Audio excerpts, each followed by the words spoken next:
Ustad is an Islamic speaker. He's an Arabic instructor who founded the Bayyana Institute for Arabic. He has been named one of the most influential Muslims in the world by the Royal Islamic Strategic Studies Center for Jordan. His serious Arabic training began in the US in 1999 under Dr. Abdus Sami, founder and former principal of Quran College in Faisalabad, Pakistan.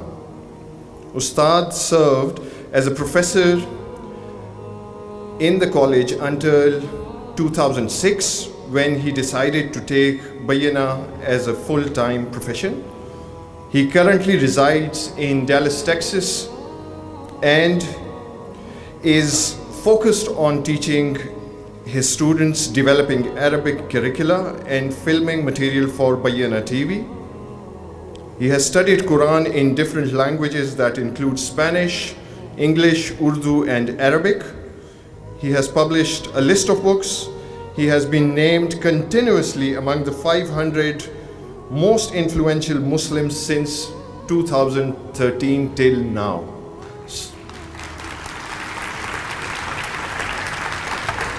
Here, this is more than enough, and I would like to invite Ustad to the stage. Thank you.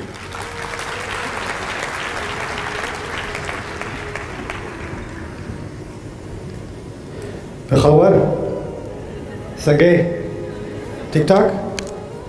Bismillah wa salatu wa salamu ala Rasulillah wa ala alihi wa sahbihi ajma'in. Amma ba'd fa a'udhu billahi minash shaitanir rajim. وجاهدوا في الله حق جهاده هو اجتباكم وما جعل عليكم في الدين من حرج ملة أبيكم إبراهيم هو سماكم المسلمين من قبل وفي هذا ليكون الرسول شهيدا عليكم وتكونوا شهداء على الناس فأقيموا الصلاة وآتوا الزكاة واعتصموا بالله هو مولاكم فنعم المولى ونعم النصير رب اشرح لي صدري ويسر لي أمري واحلل عقدة من لساني يفقهوا قولي اللهم ثبتنا عند الموت بلا إله إلا الله اللهم اجعلنا من الذين آمنوا وعملوا الصالحات وتواصوا بالحق وتواصوا بالصبر آمين يا رب العالمين. میں جہاں بھی گیا ہوں جہاں مجھے اسٹوڈنٹ سے بات کرنے کا موقع ملا ہے میں نے ایسے مقامات چنے ہیں قرآن کے جن کے بارے میں بات کروں جس سے آپ کو تھوڑی سی انکریجمنٹ ملے. لیکن آج میں نے فیصلہ کیا کہ تھوڑا سا آپ کو ڈپریس کر لوں پہلے, اس کے بعد انکریجمنٹ کی بات ہوگی. اور ڈپریس سے مراد میرا یہ ہے کہ اللہ تعالیٰ نے کبھی کبھار ہمیں حقیقت کا جائزہ لینے کے لیے کسی مسئلے کو حل کرنا ہو تو پہلے مسئلے کی حقیقت کو سمجھنا ہوتا ہے. آپ میں سے بہت سارے اسٹوڈنٹس یا تقریباً تمام اسٹوڈنٹس ہی میڈیکل پروفیشن کی طرف جا رہے ہو. If you don't diagnose a problem properly you can't solve it, right. تو یہی چیز قرآن میں بھی ہے کہ اگر ہم کسی اچھی راہ کی طرف نکل رہے ہیں تو اس کے راستے میں جو آبسٹیکلز ہیں, جو مشکلات ہیں, ان کو پہلے اچھی طرح انسان سمجھ لے تو پتہ تو چلے کہ اس کو سامنا کس چیز کا کرنا ہے. پھر اس کے بعد ایک دوسرا سوال آئے گا. ایک دفعہ آپ کو پتہ چل جائے کہ آپ کے سامنے کیا آبسٹیکلز ہیں, دوسرا سوال یہ ہوگا کہ کیا میں ان مشکلات کا سامنا کرنے کی صلاحیت رکھتا بھی ہوں کہ نہیں, اور اگر رکھتا بھی ہوں تو کس طرح سے اس کا سامنا کروں, وہ ایک مزید تیسرا سوال ہے. تو اس پہلے سوال کے بارے میں ہمارے نبی کو علیہ الصلوۃ والسلام سورۃ الشورى میں ان کے سامنے جو مشکلات تھیں ان کو ایک مقام پر بہت ہی مختصر طریقے سے اللہ تعالیٰ نے بیان کر دیا کہ انہیں کس مشکل کا سامنا کرنا ہے, ان کے سامنے کیا چیلنجز ہیں. اللہ تعالیٰ پہلے ان سے کہتے ہیں کہ جو دین آپ کو دیا تھا وہی شرع لکم من الدین ما وصى به نوحا والذی اوحینا الیک وما وصینا به ابراہیم وموسیٰ وعیسیٰ ان اقیموا الدین ولا تتفرقوا فیہ. بات کا خلاصہ یہ ہے کہ جو دین آپ کو دیا گیا ہے وہی آپ سے پہلے کے انبیاء کو دیا گیا تھا, وہی نوح علیہ السلام کو دیا گیا تھا, وہی ابراہیم علیہ السلام کو دیا تھا, اسی کی وہی آپ کو کی جا رہی ہے. اور پھر ابراہیم اور اس کے بعد موسیٰ اور عیسیٰ کہ آپ تمام دین کو قائم کرو اور اس میں الگ کٹ بٹ نہ جاؤ, الگ الگ نہ ہو جاؤ. لیکن یہ کہنے کے بعد اللہ تعالیٰ نے پہلے چیلنج کا ذکر کیا. وہ چیلنج اس کو سمجھ لیں وہ باہر سے ہے. کبر علی المشرکین ما تدعوہم الیہ. جس چیز کی طرف آپ مشرکین کو بلا رہے ہیں وہ ان کے لیے قبول کرنا بہت مشکل ہے. کبر علی المشرکین ما تدعوہم الیہ. اب رسول صلی اللہ علیہ وسلم مکے میں ہیں, قرآن کی دعوت دے رہے ہیں، امیدوار ہیں کہ جو لوگ جن کو وہ اللہ کی طرف پکار رہے ہیں وہ ان کی بات سنیں گے۔ اللہ تعالیٰ کی طرف سے خود ہی ایک تبصرہ آ گیا، ان کے لیے قبول کرنا بہت مشکل ہے۔ دیکھو، آپ جب کسی چیز کے لیے کام کر رہے ہوتے ہو، محنت کر رہے ہوتے ہو، اور جس نے آپ کو اس کام پہ لگایا ہے، آپ کا رب، وہ خود ہی آپ سے کہہ رہے ان کے لیے ماننا بہت مشکل ہے، تو ایک دم سے آپ کو مایوسی ہو جائے گی، کیونکہ اللہ خود ہی کہہ رہے ہیں کہ یہ بہت مشکل ہے ان کے لیے، تو میں یہ کام کر ہی کیوں رہا ہوں؟ ان کو دعوت دینے کا فائدہ کیا؟ اللہ تعالیٰ نے خود ہی کہہ دیا کبر علی المشرکین ما تدعوہم الیہ۔ اس کے بعد ہی اللہ تعالیٰ نے ایک مزید جواب دیا ہے خود ہی، اللہ یجتبی الیہ من یشاء ویہدی الیہ من ینیب۔ اس کا حل بھی بتا دیا، اللہ اپنی طرف ایسے لوگوں کو چنے گا جن کو وہ چاہتا ہے اور جو وہ اصل میں واقعی میں چاہتے ہیں۔ یعنی اس سوسائٹی کی اگر اکثریت ماننے کو تیار نہ ہو اور ایک شخص مان جائے، ایک ابو بکر مان جائے، ایک عمر مان جائے، ایک شخص بھی مان جائے، اس کی حیثیت کوئی کم نہیں ہوتی کہ وہ لاکھوں کی تعداد میں نہیں ہے، یا اس کے پاس ایسی کوئی دولت نہیں ہے، یا انفلوئنس نہیں ہے۔ آپ اس کی فکر نہ کریں، آپ کا اصل مشن ہے پکارتے رہنا۔ آپ کے سامنے آبسٹیکلز ہوں گے، چیلنجز ہوں گے، اور آپ کی جو اکثریت آپ کی بات سننے، جس کو آپ سنانا چاہ رہے ہیں، اس کو سننے میں کوئی دلچسپی نہیں ہے۔ اگر وہ آپ کی بات مان بھی لیں تو قبول نہیں کریں گے، کیونکہ ماننے سے ان کی مشکل آ جائے گی۔ اس کے بارے میں بھی ہلکا سا ایک سائڈ پہ میں بات آپ کے سامنے میں رکھ دوں۔ ہم جب سیرت کی بات کرتے ہیں تو ہم ایک روحانی سٹرگل کی بات کر رہے ہوتے ہیں، ایمان اور کفر کی آپس میں جنگ ہو رہی ہے، لیکن اس میں اور تہیں بھی ہیں اور لیئرز بھی ہیں۔ ایک اور لیئر سمجھ لیں، مشرکون نے ہمارے کعبے کے ارد گرد بت لگائے ہوئے تھے، آپ سب کو علم ہوگا، لیکن وہ بت ان کے لوکل نہیں تھے۔ مختلف قبائل ہیں عرب کے، اور سب تمام مختلف قبائل کے بت وہاں جمع ہیں، مکے میں جمع ہیں۔ اب اس بات کا ان کو بہت فائدہ یہ ہوا، اس کو کہیں گے آج کل ریلیجس ٹورزم۔ کوئی قبیلہ ہے جس نے آ کر اپنے بت کی پوجا کرنی ہے، وہ یہاں پر آئے گا، مکے ہجرت کر کے آئے گا، طواف کرے گا، جو بھی شرک کرے گا، وہاں پہ کھائے پیے گا، وہاں ٹھہرے گا۔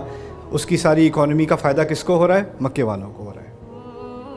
دوسرا اس کا فائدہ یہ ہے کہ اگر آپ کہیں سفر پہ جاتے ہو تو باقی سارے قبیلے ایک دوسرے کو لوٹتے رہتے ہیں، لیکن اگر آپ سفر میں نکلو گے تو باقی قبیلے کہیں گے اگر ان پہ حملہ کیا تو یہ جب واپس گھر جائیں گے تو ہمارا بت توڑ دیں گے۔ تو کیونکہ ان کے سارے بت ہاسٹیج رکھے ہوئے ہیں مکے میں، تو ان کو کوئی ہاتھ نہیں لگائے گا، وہ آرام سے اپنی تجارت کا کام کریں، اور اس لیے ان کی اکانومی باقی سارے قبیلوں کی اکانومی سے کہیں زیادہ بہتر تھی۔ اب یہ نبی آیا اور یہ کہہ رہے ہیں تمام بت ختم کرو، تمہارا الہ ایک ہے، اجعل الآلہۃ الہا واحدا۔ یہ بات صرف ان کو اس لیے قابل قبول نہیں تھی کہ وہ اپنے مذہب میں بہت پکے تھے، لیکن وہ اپنی اکانومی اور اپنی پولیٹیکل سچویشن کے معاملے میں بھی بہت سینسیٹیو تھے۔ اگر آپ اس چیز کو ہٹا دیتے ہو تو ہماری حکمرانی تو گئی، الٹا یہ کہ سارے قبیلے ہمارے دشمن بن جائیں گے، ہمیں کھا جائیں گے۔ تو یہ بھی وجہ تھی ان کو کہ یہ بات اگر آپ وہ مان بھی لیں تو کہیں دیکھیں سیاسی حکمت ابھی یہ ہے کہ آپ کی بات نہ مانی جائے۔ آپ ایسا کرو، کچھ تو نہ، ہم آپ کی طرح نماز پڑھ لیں گے کچھ دن۔ وہ جو کمپرومائز آفر کیا تھا نا، وہ اسی وجہ سے تو تھا کہ اگر یہ بات مان لی تو بہت بڑی سیاسی مشکل ہو جائے گی، بہت بڑی اکنامک مشکل، اقتصادی مشکل ہو جائے گی۔ تو خیر اللہ نے بھی کہہ دیا کبر علی المشرکین ما تدعوہم الیہ، اور اللہ جن کو چاہتا ہے اپنی طرف بلا لیتا ہے، جو جن کو چاہتا ہے اپنی طرف بلا لیتا ہے، وہ سیاستدانوں میں سے تو ہوں گے نہیں، انفلوئنسرز میں تو ہوں گے نہیں، ان کی تو جیب کٹ جائے گی، ان کا تو سارا مال ختم ہو جائے گا۔ تو جو فقیر ہیں، جو غلام ہیں، جو اسیر ہیں، وہ صحابہ، وہ اسلام لانا اکثریت میں وہی شروع کریں گے۔ ان کی طرف اللہ نے اشارہ کیا اور کہا یہی آپ کے لیے کافی ہے۔ وَيَهْدِي إِلَيْهِ مَن يُنِيبُ، جو اللہ تعالیٰ کی طرف مڑے گا اس کو اللہ ہدایت دے دے گا، باقی آپ فکر نہ کریں۔ یہ ہے باہر والا چیلنج۔ اور باہر والے چیلنج میں ایک اور بات بھی سمجھ لیں، یہ ہے کہ نہ صرف یہ کہ وہ اسلام نہیں مانیں گے، ان کو اسلام کی طرف سے، قرآن کی طرف سے ایک خطرہ محسوس ہو رہا ہے، تو وہ ہر کوشش کریں گے اسلام کے بارے میں، اس قرآن کے بارے میں، اس نبی کے بارے میں ایسی باتیں پھیلانا، ایسا پروپیگنڈا کرنا کہ جو آ بھی جائے اسلام میں وہ بھی لڑکھڑانا شروع ہو جائے اور وہ پیچھے ہٹ جائے، یا جو سوچ رہا اس کی طرف آنا وہ پیچھے ہٹ جائے۔ یہ باہر والا چیلنج ہے اور اس کی طرف اللہ نے پہلے اشارہ کر دیا۔ دوسرا چیلنج باہر سے نہیں ہے، اندر سے ہے۔ وَمَا تَفَرَّقُوا إِلَّا مِن بَعْدِ مَا جَاءَهُمُ الْعِلْمُ بَغْيًا بَيْنَهُمْ، اس کے بعد والی آیت ہے سورۃ الشورى میں۔ یہاں اللہ تعالیٰ نے بتایا کیونکہ مسلمانوں کو ایک امید تھی کہ مکے میں جو لوگ اسلام قبول کر چکے ہیں اور اسلام قبول نہیں کر رہے وہ تو مشرک ہیں نا، بتوں کے پجاری ہیں، ان کو کیا معلوم۔ لیکن جب مدینے والوں سے بات ہوگی تو وہاں پر اہل کتاب ہیں، ان کو نوح کا علم ہے، ابراہیم علیہ السلام کا علم ہے، آدم علیہ السلام کا علم ہے، اللہ تعالیٰ کا علم ہے، فرشتوں کا علم ہے، وحی کا علم ہے، تو بہت ساری چیزوں کو تو وہ جانتے ہیں۔ تو جب یہ وحی وہ سنیں گے تو ان کے لیے تو آسان ہوگا اس بات کو قبول کرنا، اور وہ ایک طرح سے ہماری ان سے قرب بھی ہے۔ یعنی شروع میں تو جو روزے نبی کو دیے گئے تھے علیہ الصلوۃ والسلام وہ انہی کے روزے تھے، اور جس سمت میں ہم نماز پڑھتے تھے وہ انہی کی سمت میں نماز پڑھتے تھے، اور جس نبی کا ذکر قرآن نے سب سے زیادہ کیا ہے وہ موسیٰ علیہ السلام کا ذکر ہے۔ وہ اپنی کتاب کو تورات نہیں کہتے، تورات موشے کہتے ہیں، موسیٰ کی تورات، یہود اس کو تورات موشے کہتے ہیں، اور قرآن میں اس نبی کا سب سے زیادہ ذکر ہے۔ تو ایک بہت زیادہ کامن گراؤنڈ کی بنیاد پر ایک امید تھی کہ یہ لوگ تو زیادہ مان جائیں گے، لیکن اللہ تعالیٰ نے علم والوں کے بارے میں ایک تبصرہ کیا۔ وہ علم والے تھے، ان کے پاس کتابیں تھیں، تورات تھی، اس کی بہت بڑی تاریخ تھی، اس کی بڑی بڑی تفسیریں ان کے پاس تھیں، فقہ کی کتابیں ان کے پاس تھیں، انبیاء کی تاریخ کی کتابیں تھیں، اتنی زیادہ تھیں کہ ان کے علماء کو قرآن نے احبار کہا ہے۔ احبار وہ لوگ ہوتے ہیں، حبر سے نکلا، حبر سیاہی کو کہتے ہیں، انک کو، کہ وہ صفحے اتنے پلٹتے تھے کہ ان کے جو انگلیاں ہیں وہ کالی ہو جاتی تھیں، تو ان کو احبار، سیاہی والے لوگ، یہ کہا جاتا تھا انہیں۔ تو جو قرآن بات کر رہا ہے، قرآن خود کہہ رہا ہے کہ جو ان کی تورات میں ہے، جو ان کی کتابوں میں ہے، جو ان کی صحیفوں میں ہے، اسی کی بات کی تو تصدیق کر رہا ہے، تو یہ آسانی سے مان جائیں گے۔ لیکن اللہ تعالیٰ نے ان کے بارے میں بھی ایک عجیب ڈائگنوسس دیا، کہا وَمَا تَفَرَّقُوا إِلَّا مِن بَعْدِ مَا جَاءَهُمُ الْعِلْمُ بَغْيًا بَيْنَهُمْ، آپس میں وہ بھی کٹ بٹ گئے، لیکن نہیں کٹے بٹے، الگ الگ فرقے انہوں نے نہیں بنائے۔ اچھا، فرقے اور اختلاف کو بھی سمجھ لیں آگے بڑھنے سے پہلے۔ اختلاف ہوتا ہے کہ میں کوئی بات کر رہا ہوں، آپ کہیں نہیں آپ کی دلیل کمزور ہے، میرے نزدیک اس کی زیادہ قوی دلیل یہ ہے، ایویڈنس بیسڈ ڈیبیٹ ہو جائے کسی کی، اور بعد میں آخر میں ہو سکتا ہے اگریمنٹ ہو یا نہ ہو، لیکن اختلاف ہے، اختلاف عقلی ہوتا ہے۔ تفرق کوئی اور چیز ہے عربی میں، تفرق اختلاف سے ایک مزید آگے سٹیپ ہے۔ وہ کیا ہے؟ اس سے میرا اختلاف ہے، اور اس اختلاف کی بنیاد پر میں کہتا ہوں کہ وہ مسلمان ہی نہیں ہیں، میں کہتا ہوں کہ وہ تو یہ لوگ تو جنت جائیں گے نہیں، یہ تو جہنمی لوگ ہیں، ان سے ہم نے نہ بات کرنی ہے، نہ ان کے ساتھ بزنس کرنا ہے، نہ ان کو سلام کا جواب دینا ہے، نہ ان کے ساتھ ان کو مسلمانوں کی طرح ٹریٹ کرنا ہے، یہ الگ ہیں اور ہم الگ ہیں، یہ تفرق ہے، یہ اصل میں تفرق ہے۔ اختلاف پھر بھی گنجائش ہے، لیکن یہاں جو بات کی ہے کہ علم والے لوگ وہ تفرقے میں پڑ گئے، التفرق عربی میں اسے کہتے ہیں۔ وَمَا تَفَرَّقُوا إِلَّا مِن بَعْدِ مَا جَاءَهُمُ الْعِلْمُ، علم آنے کے بعد یہ لوگ آپس میں کٹ بٹ گئے، انہوں نے ہر ایک نے اپنی ایک دکان کھول لی، اور ہر ایک کہتا تھا کہ ہم ہی صحیح ہیں، ہمارے ماننے والے صحیح ہیں، اور اس کی بنیاد اس کی کیا تھی؟ بغیاً بینہم، قرآن نے بتا دیا۔ ان کو ایک خواہش تھی کہ ہم اوپر آ جائیں، کسی کے ہم چھا جائیں، اس کو ہر کوئی، اور ان کے علماء میں ہر ایک عالم کو ایک انگزائٹی تھی کہ یہ جو میرے دوسرے ساتھ والے گاؤں میں جو عالم ہے جو بات کر رہا ہے، اس کی فالوئنگ کچھ زیادہ ہو گئی ہے، اس کے لوگ کچھ زیادہ سننا شروع کر دیا ان لوگوں نے، اس کی بات ان کو اچھی لگتی ہے، اب میری دکان خالی ہوتی چلی جا رہی ہے، میری فالوئنگ خالی ہوتی چلی جا رہی ہے۔ تو وہ کتاب سکھانے کے بجائے، دین سکھانے کے بجائے، اس نے کہا اب اس کا ایک ہی حل ہے، اب میں اپنا مضمون اس شخص کو بنا لوں کہ اس میں کیا کیا غلطیاں ہیں۔ میرا مضمون اب کتاب نہیں رہا، نہ دین رہا، نہ کسی کی اصلاح کرنا رہا، میں لوگوں کے مسئلے سمجھ سکوں کہ کس چیز سے گزر رہے ہیں، کیا مشکلات ہیں ان کی، اللہ نے اپنی وحی کے ذریعے کیسے یہ مسئلہ حل کیا ہے، کیسے ان کے دلوں کو شفا کیا ہے۔ یہ بات تو بعد میں ہوگی، اصل بات یہ ہے کہ کسی نہ غلطی سے وہ اس کی بات نہ سن لیں، میں اس کے پیچھے پڑ جاؤں پہلے، اور وہ جب وہ سنے گا کہ میری تنقید ہو رہی ہے تو وہ کیا کرتا ہے؟ وہ پھر کہتا ہے اچھا اپنی شکل دیکھی ہے، وہ پھر اپنی طرف سے وہ ایک کیمپین شروع کرتا ہے، اور پھر ان کے دونوں کی فالوئنگز بن جاتی ہیں، اور وہ فالوئنگز بڑی پکی ہو جاتی ہیں، اسٹرانگ ہو جاتی ہیں، اور ان کے پاس پوری دلیلیں جمع ہوتی ہیں کہ وہ باقی والے کافر کیوں ہیں، یہ والے مشرک کیوں ہیں، یہ والے ایسے کیوں ہیں، یہ والے ویسے کیوں ہیں، ایک دوسرے کے پیچھے وہ لگ گئے۔ تو اللہ تعالیٰ اپنے نبی کو بتا رہے ہیں کہ آپ کے پاس تو وہی آئی ہے نا، آپ وہی کی بنیاد پر کہہ رہے ہیں کہ یہ لوگ آپ کی بات سنیں گے اور وہی کو مان جائیں گے۔ اصل بات یہ ہے کہ جب علم ان لوگوں کے پاس آیا تو اس نے اس علم کو اپنا سوسائٹی میں مقام اونچا کرنے کے لیے، اپنی پاپولیرٹی کے لیے، اپنی لیڈرشپ کے لیے ایک ذریعہ سمجھا۔ جیسے پیسہ ایک ذریعہ ہوتا ہے، ان کے نزدیک علم بھی بس ایک ذریعہ تھا یہاں تک پہنچنے کا۔ تو اب جو آپ یہ وحی کا علم لے کے آ رہے ہو نا، اس کا ان کو کوئی فائدہ نہیں ہونا، کیونکہ ان کو حق سے کوئی دلچسپی نہیں ہے، وحی کی حقیقت کی تلاش ان کو نہیں ہے، بس ان کو یہ ہے کہ ہماری فالوئنگ رہے، لوگ ہم سے امپریس رہیں، کسی اور سے امپریس نہ ہو جائیں، بس یہ ان کا مسئلہ ہے۔ وَمَا تَفَرَّقُوا إِلَّا مِن بَعْدِ مَا جَاءَهُمُ الْعِلْمُ بَغْيًا بَيْنَهُمْ وَلَوْلَا كَلِمَةٌ سَبَقَتْ۔ بائی دا وے میں یہ بات پرانے زمانے کی کر رہا ہوں، آج کل تو یہ بالکل نہیں ہوتا الحمدللہ۔ مسلم امت اس سارے مرضوں سے پاک ہے، نہ ہمیں باہر سے کوئی مشکل ہے نہ اندر سے کوئی مشکل ہے الحمدللہ۔ امیونٹی، رائٹ، ہم نے تو یہ مسئلے کبھی فیس کرنے ہی نہیں انشاءاللہ، لیکن میں پرانی زمانے کی باتیں کر رہا ہوں سیریسلی۔ تو خیر، اب اللہ کیا کہتے ہیں ان لوگوں کے بارے میں جنہوں نے علم کی بنیاد پر امت کو ڈیوائیڈ کر کے اس میں فرقے ڈال کے اتنا کر دیا کہ کوئی سلام کرنے سے پہلے سوچے کہ یہ میری طرح والا مسلمان ہے یا کوئی اور ہے، کوئی کسی عبادت گاہ میں مسجد میں جانے سے پہلے سوچے یہ میرے والے لوگوں کی مسجد ہے یا کسی اور والے لوگوں کی مسجد ہے، اس کے ذہن میں یہ سوال پہلے آئے، وہ ذرا دیکھ کے سائز اپ کرے کہ یہ میرے گروپ کا ہے یا کسی اور گروپ کا ہے۔ جیسے ٹیمز کی یونیفارم ہوتی ہے نا، انہوں نے بھی اپنی یونیفارمز بنانی شروع کر دیں، دور سے یونیفارم سے پتہ چل جائے کون کس میں ہے۔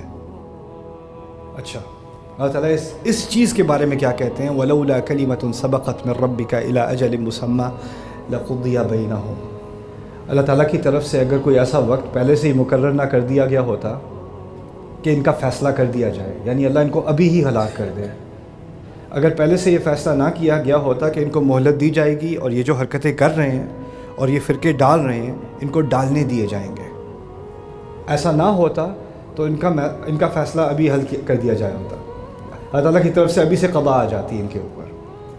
لیکن اصل بات جس کی وجہ سے میں یہ ساری چیز آپ کے سامنے رکھنا چاہ رہا تھا وہ اب آ رہی ہے۔ وَإِنَّ الَّذِينَ أُورِثُوا الْكِتَابَ مِن بَعْدِهِمْ لَفِي شَكٍّ مِّنْهُ مُرِيبٍ۔ یہ خطرناک الفاظ ہیں سورت کے۔ اللہ تعالیٰ کہتے ہیں اس بات میں کوئی شک ہے ہی نہیں کہ جن لوگوں کو کتاب، وحی، دین ان کے بعد وراثت میں ملا، ان کے آگے والی نسلیں، پہلی نسل علم کی بنیاد پر بٹ گئی، ان کے آنے والی نسلوں کے ساتھ کیا ہوا؟ لفی شک منہ، وہ اس بات کی ضمانت دیتے ہیں، اللہ تعالیٰ قسم بھی کھاتے ہیں، لام القسم کہتے ہیں، قسم سے اللہ تعالیٰ کہہ رہے ہیں یہ لوگ دین کے معاملے میں شک میں پڑ گئے، آنے والی جنریشن دین کے معاملے میں شک کرنے لگی۔ انہوں نے اپنی پچھلی جنریشن کو دیکھا، خطبوں میں تو آپ کہتے ہیں کہ یہ دین دلوں کو اکٹھا کرتا ہے، اس دین سے اتحاد ہوتا ہے، اس دین سے لوگ اکٹھے ایک دوسرے سے محبت کرتے ہیں، اس میں اخوت ہوتی ہے، تمام اہل ایمان بھائی ہیں، لیکن پریکٹیکلی جب میں آپ کو دیکھتا ہوں تو آپ کے اندر تو صرف نفرت ہی نظر آتی ہے۔ یہ لوگ بس آپس میں جھگڑتے ہی رہتے ہیں، اس کو اس سے مسئلہ، اس کو اس سے مسئلہ، اس کو اس سے مسئلہ، مجھے یہ سارا ہیڈ ایک مجھے لینے کی ضرورت نہیں ہے، یہ سب اس کی بنائی ہوئی کہانی اپنے ایجنڈا کے لیے، اس کی کہانی اس کے ایجنڈا کے لیے، اس میں سچ وچ کوئی بات نہیں ہے۔ مجھے اس دین سے، یہ جو ریلیجس سارا معاملہ ہے نا، اس ڈرامے سے مجھے کوئی اپنے اوپر ہیڈ ایک لینے کی ضرورت ہے ہی نہیں۔ لفی شک منہ، وہ اس کے معاملے میں شک میں پڑ گئے۔ لیکن یہی کہا ہوتا تو بہت خطرناک ہوتا اور کافی ہوتا۔ آگے یہ بھی کہہ دیا لفی شک منہ مریب، وہ ایسے شک میں پڑے کہ وہ اس کے ذریعے سے، مریب عربی میں متعدی کو کہتے ہیں، آئی وونٹ گیٹ لنگوسٹک، کسی اور کو شک میں ڈالنے کو مریب کہتے ہیں۔ ایک تو خود شک میں پڑے، اور جب وہ اپنے شک کے بارے میں بات کرنے لگتے ہیں، اپنے شک کا اظہار کرتے ہیں، کوئی اس پہ کلک کرتا ہے، کوئی اس کو 5 منٹ دیکھتا ہے تو اب اس میں بھی وہ شک پڑ جاتا ہے، پھر وہ جا کے واٹس ایپ پہ شیئر کرتا ہے پرانے زمانے میں، اور وہ بھی شک میں پڑ جاتے ہیں، اور پھر اور بھی شک میں پڑ جاتے ہیں، اور پھر لاکھوں کی تعداد میں لوگ شک میں پڑ جاتے ہیں۔ ان کے ذہن میں سوال یہ آنا شروع ہو جاتا ہے کہ یہ اسلام جو ہم فالو کر رہے ہیں، یہ قرآن جو ہم فالو کر رہے ہیں، تورات، پرانے زمانے کی بات ہو رہی تھی، یہ تورات جو بات ہم فالو کر رہے ہیں، اس میں صحیح ہے کیا، غلط ہے کیا، اس میں تو اتنی ساری غلطیاں ہیں، اتنی ساری کانٹرڈکشنز ہیں، یہ ہے وہ ہے، یہ تو یہ پرانے زمانے کی چیز ہے، ٹھیک ہے ہم نام کے تو مسلمان ہیں لیکن پریکٹیکلی تو عقل سے تو اس کی ٹیلی نہیں ہوتی نا۔ لفی شک منہ مریب۔ اب حقیقت کی طرف آتے ہیں، میں ایسے مذاق میں کہہ رہا تھا، آپ کو اندازہ ہو گیا ہوگا کہ یہ جو تبصرہ اللہ تعالیٰ نے نبی صلی اللہ علیہ وسلم کی صورتحال پہ کیا ہے وہ کتنا ٹائم لیس ہے، یہ کتنی دفعہ دوبارہ سے ہمیں ری لیو کرنا پڑے گا، بار بار ہمارے ارد گرد ہوتا رہے گا، اور ان سارے چیلنجز کے درمیان اب میں پاکستان کی نوجوان قوم سے مخاطب ہوں، آپ لوگ، اور آپ لوگوں میں بہت سارے ایسے ہیں جن کے دلوں میں اب شک آنا شروع ہو گیا ہے، آپ لوگوں میں سے بہت سارے ایسے ہیں جو تنگ آ چکے ہیں، اس کو فالو کریں یا اس کو فالو کریں، یہاں تک کہ یہ obsession اتنی ہو گئی ہے، لوگ میرے پاس بھی آتے ہیں، کہتے ہیں ان کے بارے میں آپ کا کیا خیال ہے، ان کے بارے میں آپ کا کیا خیال ہے۔ آپ کو میرے خیال سے کیا خیال ہے؟ کیا مصیبت ہے آپ کو کہ آپ کو میرا خیال چاہیے؟ لیکن ہوا پتہ ہے کیا ہے کہ ہمیں چاہیے کہ ہاں اگر آپ ان کی تھوڑی سی تنقید کر دینا تو تھوڑا مجھے اچھا لگتا ہے، مزہ آتا ہے، عادت پڑی ہوئی ہے نا. اور پھر میں جا کے ان سے کہوں گا پتہ ہے نعمان نے آپ کے بارے میں کیا کہا تھا، اب آپ کا کیا خیال ہے؟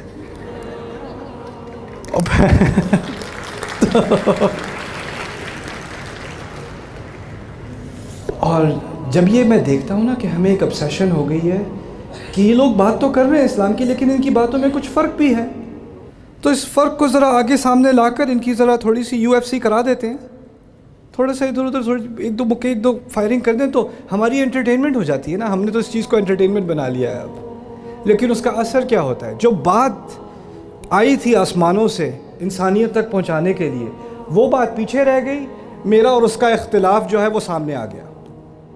اب کسی کو دلچسپی نہیں کہ سورۃ آل عمران میں اللہ کیا بات کر رہا ہے، سورۃ النساء میں کیا بات کر رہا ہے، مائدہ میں کیا بات کر رہا ہے، انعام میں کیا نازل ہوا ہے، اعراف میں کیا بات کی گئی ہے، انفال، کسی کو نہیں. بس یہ بتائیں اس مسئلے پہ آپ کی کیا پوزیشن ہے، اس مسئلے پہ ان کی کیا پوزیشن، مسئلے ڈبیٹ.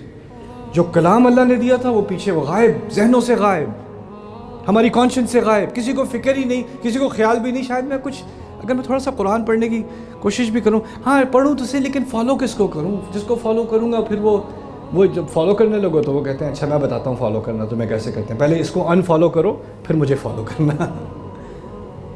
وَلَوْلَا كَلِمَةٌ سَبَقَتْ مِنْ رَبِّكَ إِلَىٰ أَجَلٍ مُّسَمًّى لَقُضِيَ بَيْنَهُمْ وَإِنَّ الَّذِينَ أُورِثُوا الْكِتَابَ مِنْ بَعْدِهِمْ لَفِي شَكٍّ مِّنْهُ مُرِيبٍ. یہ آیت میرے ذہن میں جب سے میں پاکستان میں ہوں میرے ذہن میں گھومتی رہی، میں نے اس کے بارے میں بات نہیں کی.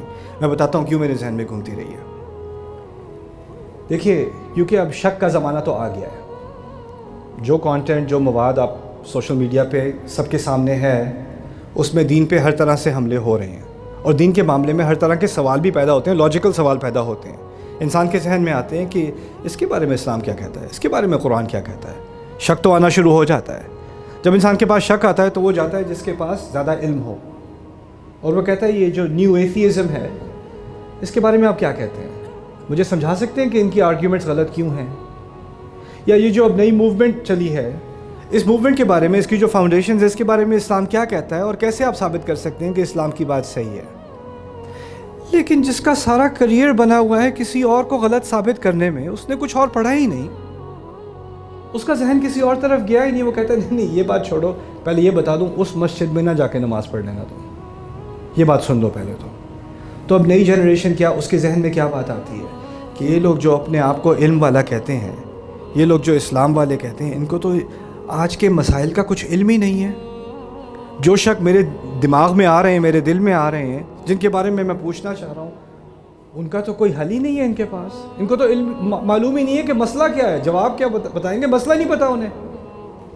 تو ایک پوری سوسائٹی بننی شروع ہو جاتی ہے ینگ لوگوں کی اور پروفیشنلز کی، مڈل ایج لوگوں کی، جو بالکل مایوس ہو جاتے ہیں اہل علم سے.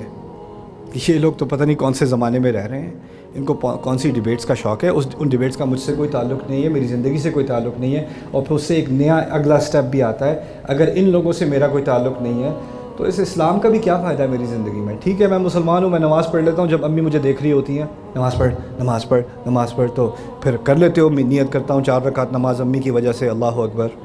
ٹھیک ہے وہ نہیں دیکھ رہی ہوتی تو نہیں پڑھتا، کیونکہ میں نے کیا کرنا ہے اس سے، یہ میری زندگی میں یہ ریلیونٹ ہے ہی نہیں، اس کی کوئی بنیاد ہی نہیں ہے.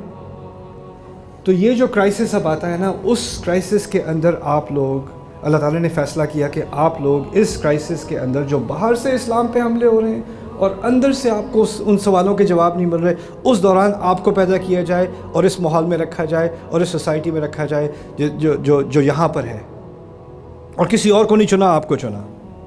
یہ تھا سارا پہلے مسئلہ سمجھنا کہ ہم کھڑے کہاں ہیں قرآن کی روح سے. لیکن اب اس کا حل کیا ہے؟ آخری بات میں تھوڑی سی کروں گا، اس کے بعد میں آپ کے سوال سننا چاہتا ہوں انشاءاللہ. اللہ تعالیٰ کہتے ہیں ایک اور مقام پر سورۃ الحج، وَجَاهِدُوا فِي اللَّهِ حَقَّ جِهَادِهِ. میں مثال کے ذریعے یہ بات سمجھاؤں گا، ذرا غور سے سن لینا انشاءاللہ. اس کا اللہ کرے میرے دل پر اور آپ کے دل پر بھی اثر ہو.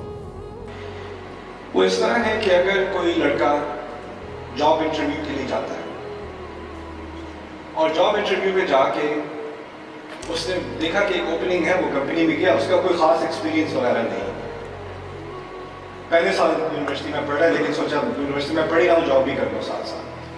اچھا وہ انٹرویو میں جاتا ہے, انٹرویو والا اس سے کہتا ہے کہ اس جاب کے لیے آپ کو کم از کم 10 سال کا پروفیشنل ایکسپیرینس ہونا ضروری ہے, اور اس کے لیے کم از کم ماسٹرز ڈگری چاہیے, اور اس کے لیے مینجمنٹ اسکلس چاہیے, اور یہ فلانی پروگرامنگ لینگویجز آپ کو آنی چاہیے.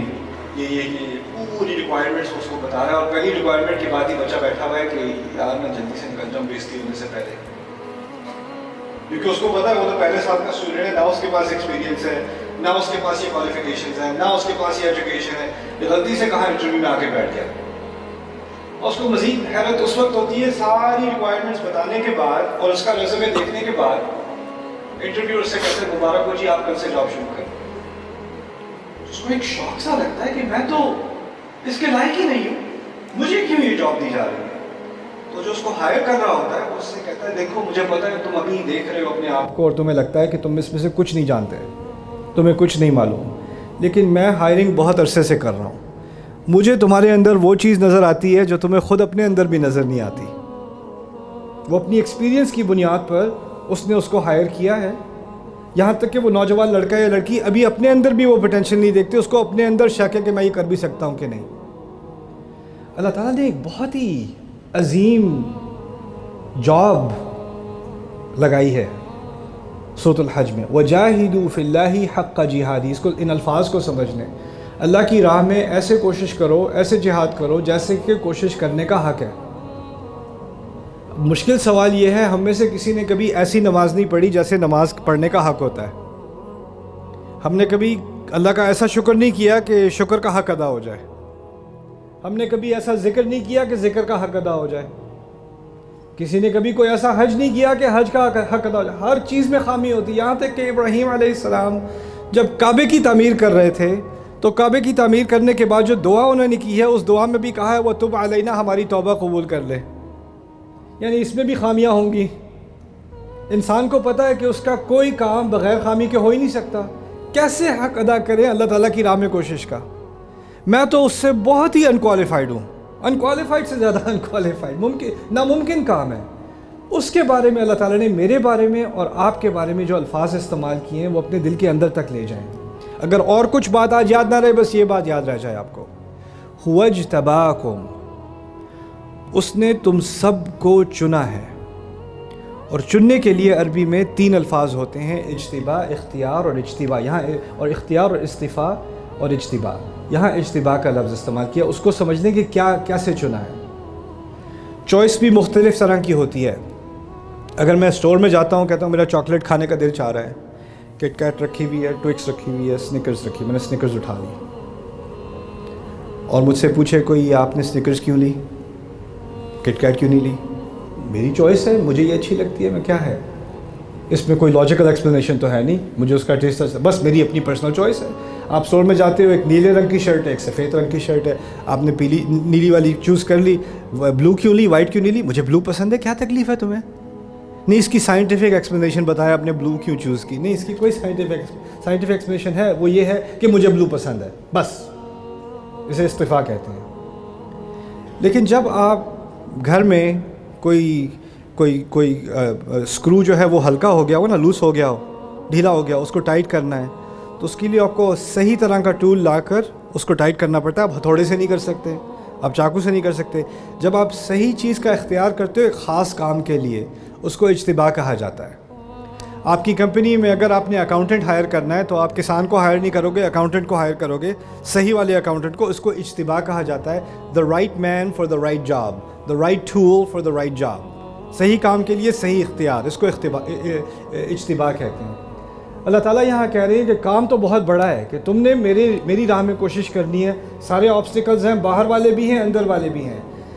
لیکن اس دور میں اور ان چیلنجز کے سامنے ایک ہی شخص تھا جس کو یہ جاب دی جا سکتی تھی, وہ تم ہو. جس زندگی میں مجھے ڈالا ہے, جس سراؤنڈنگ میں مجھے ڈالا ہے, میرا ماحول جو بنایا اللہ تعالیٰ نے, جو چیلنجز مجھے دیے ہیں, ان کا سامنا کرنے کے لیے کوئی اور کوالیفائڈ تھا ہی نہیں. میں ہی تھا اللہ تعالیٰ کے نزدیک.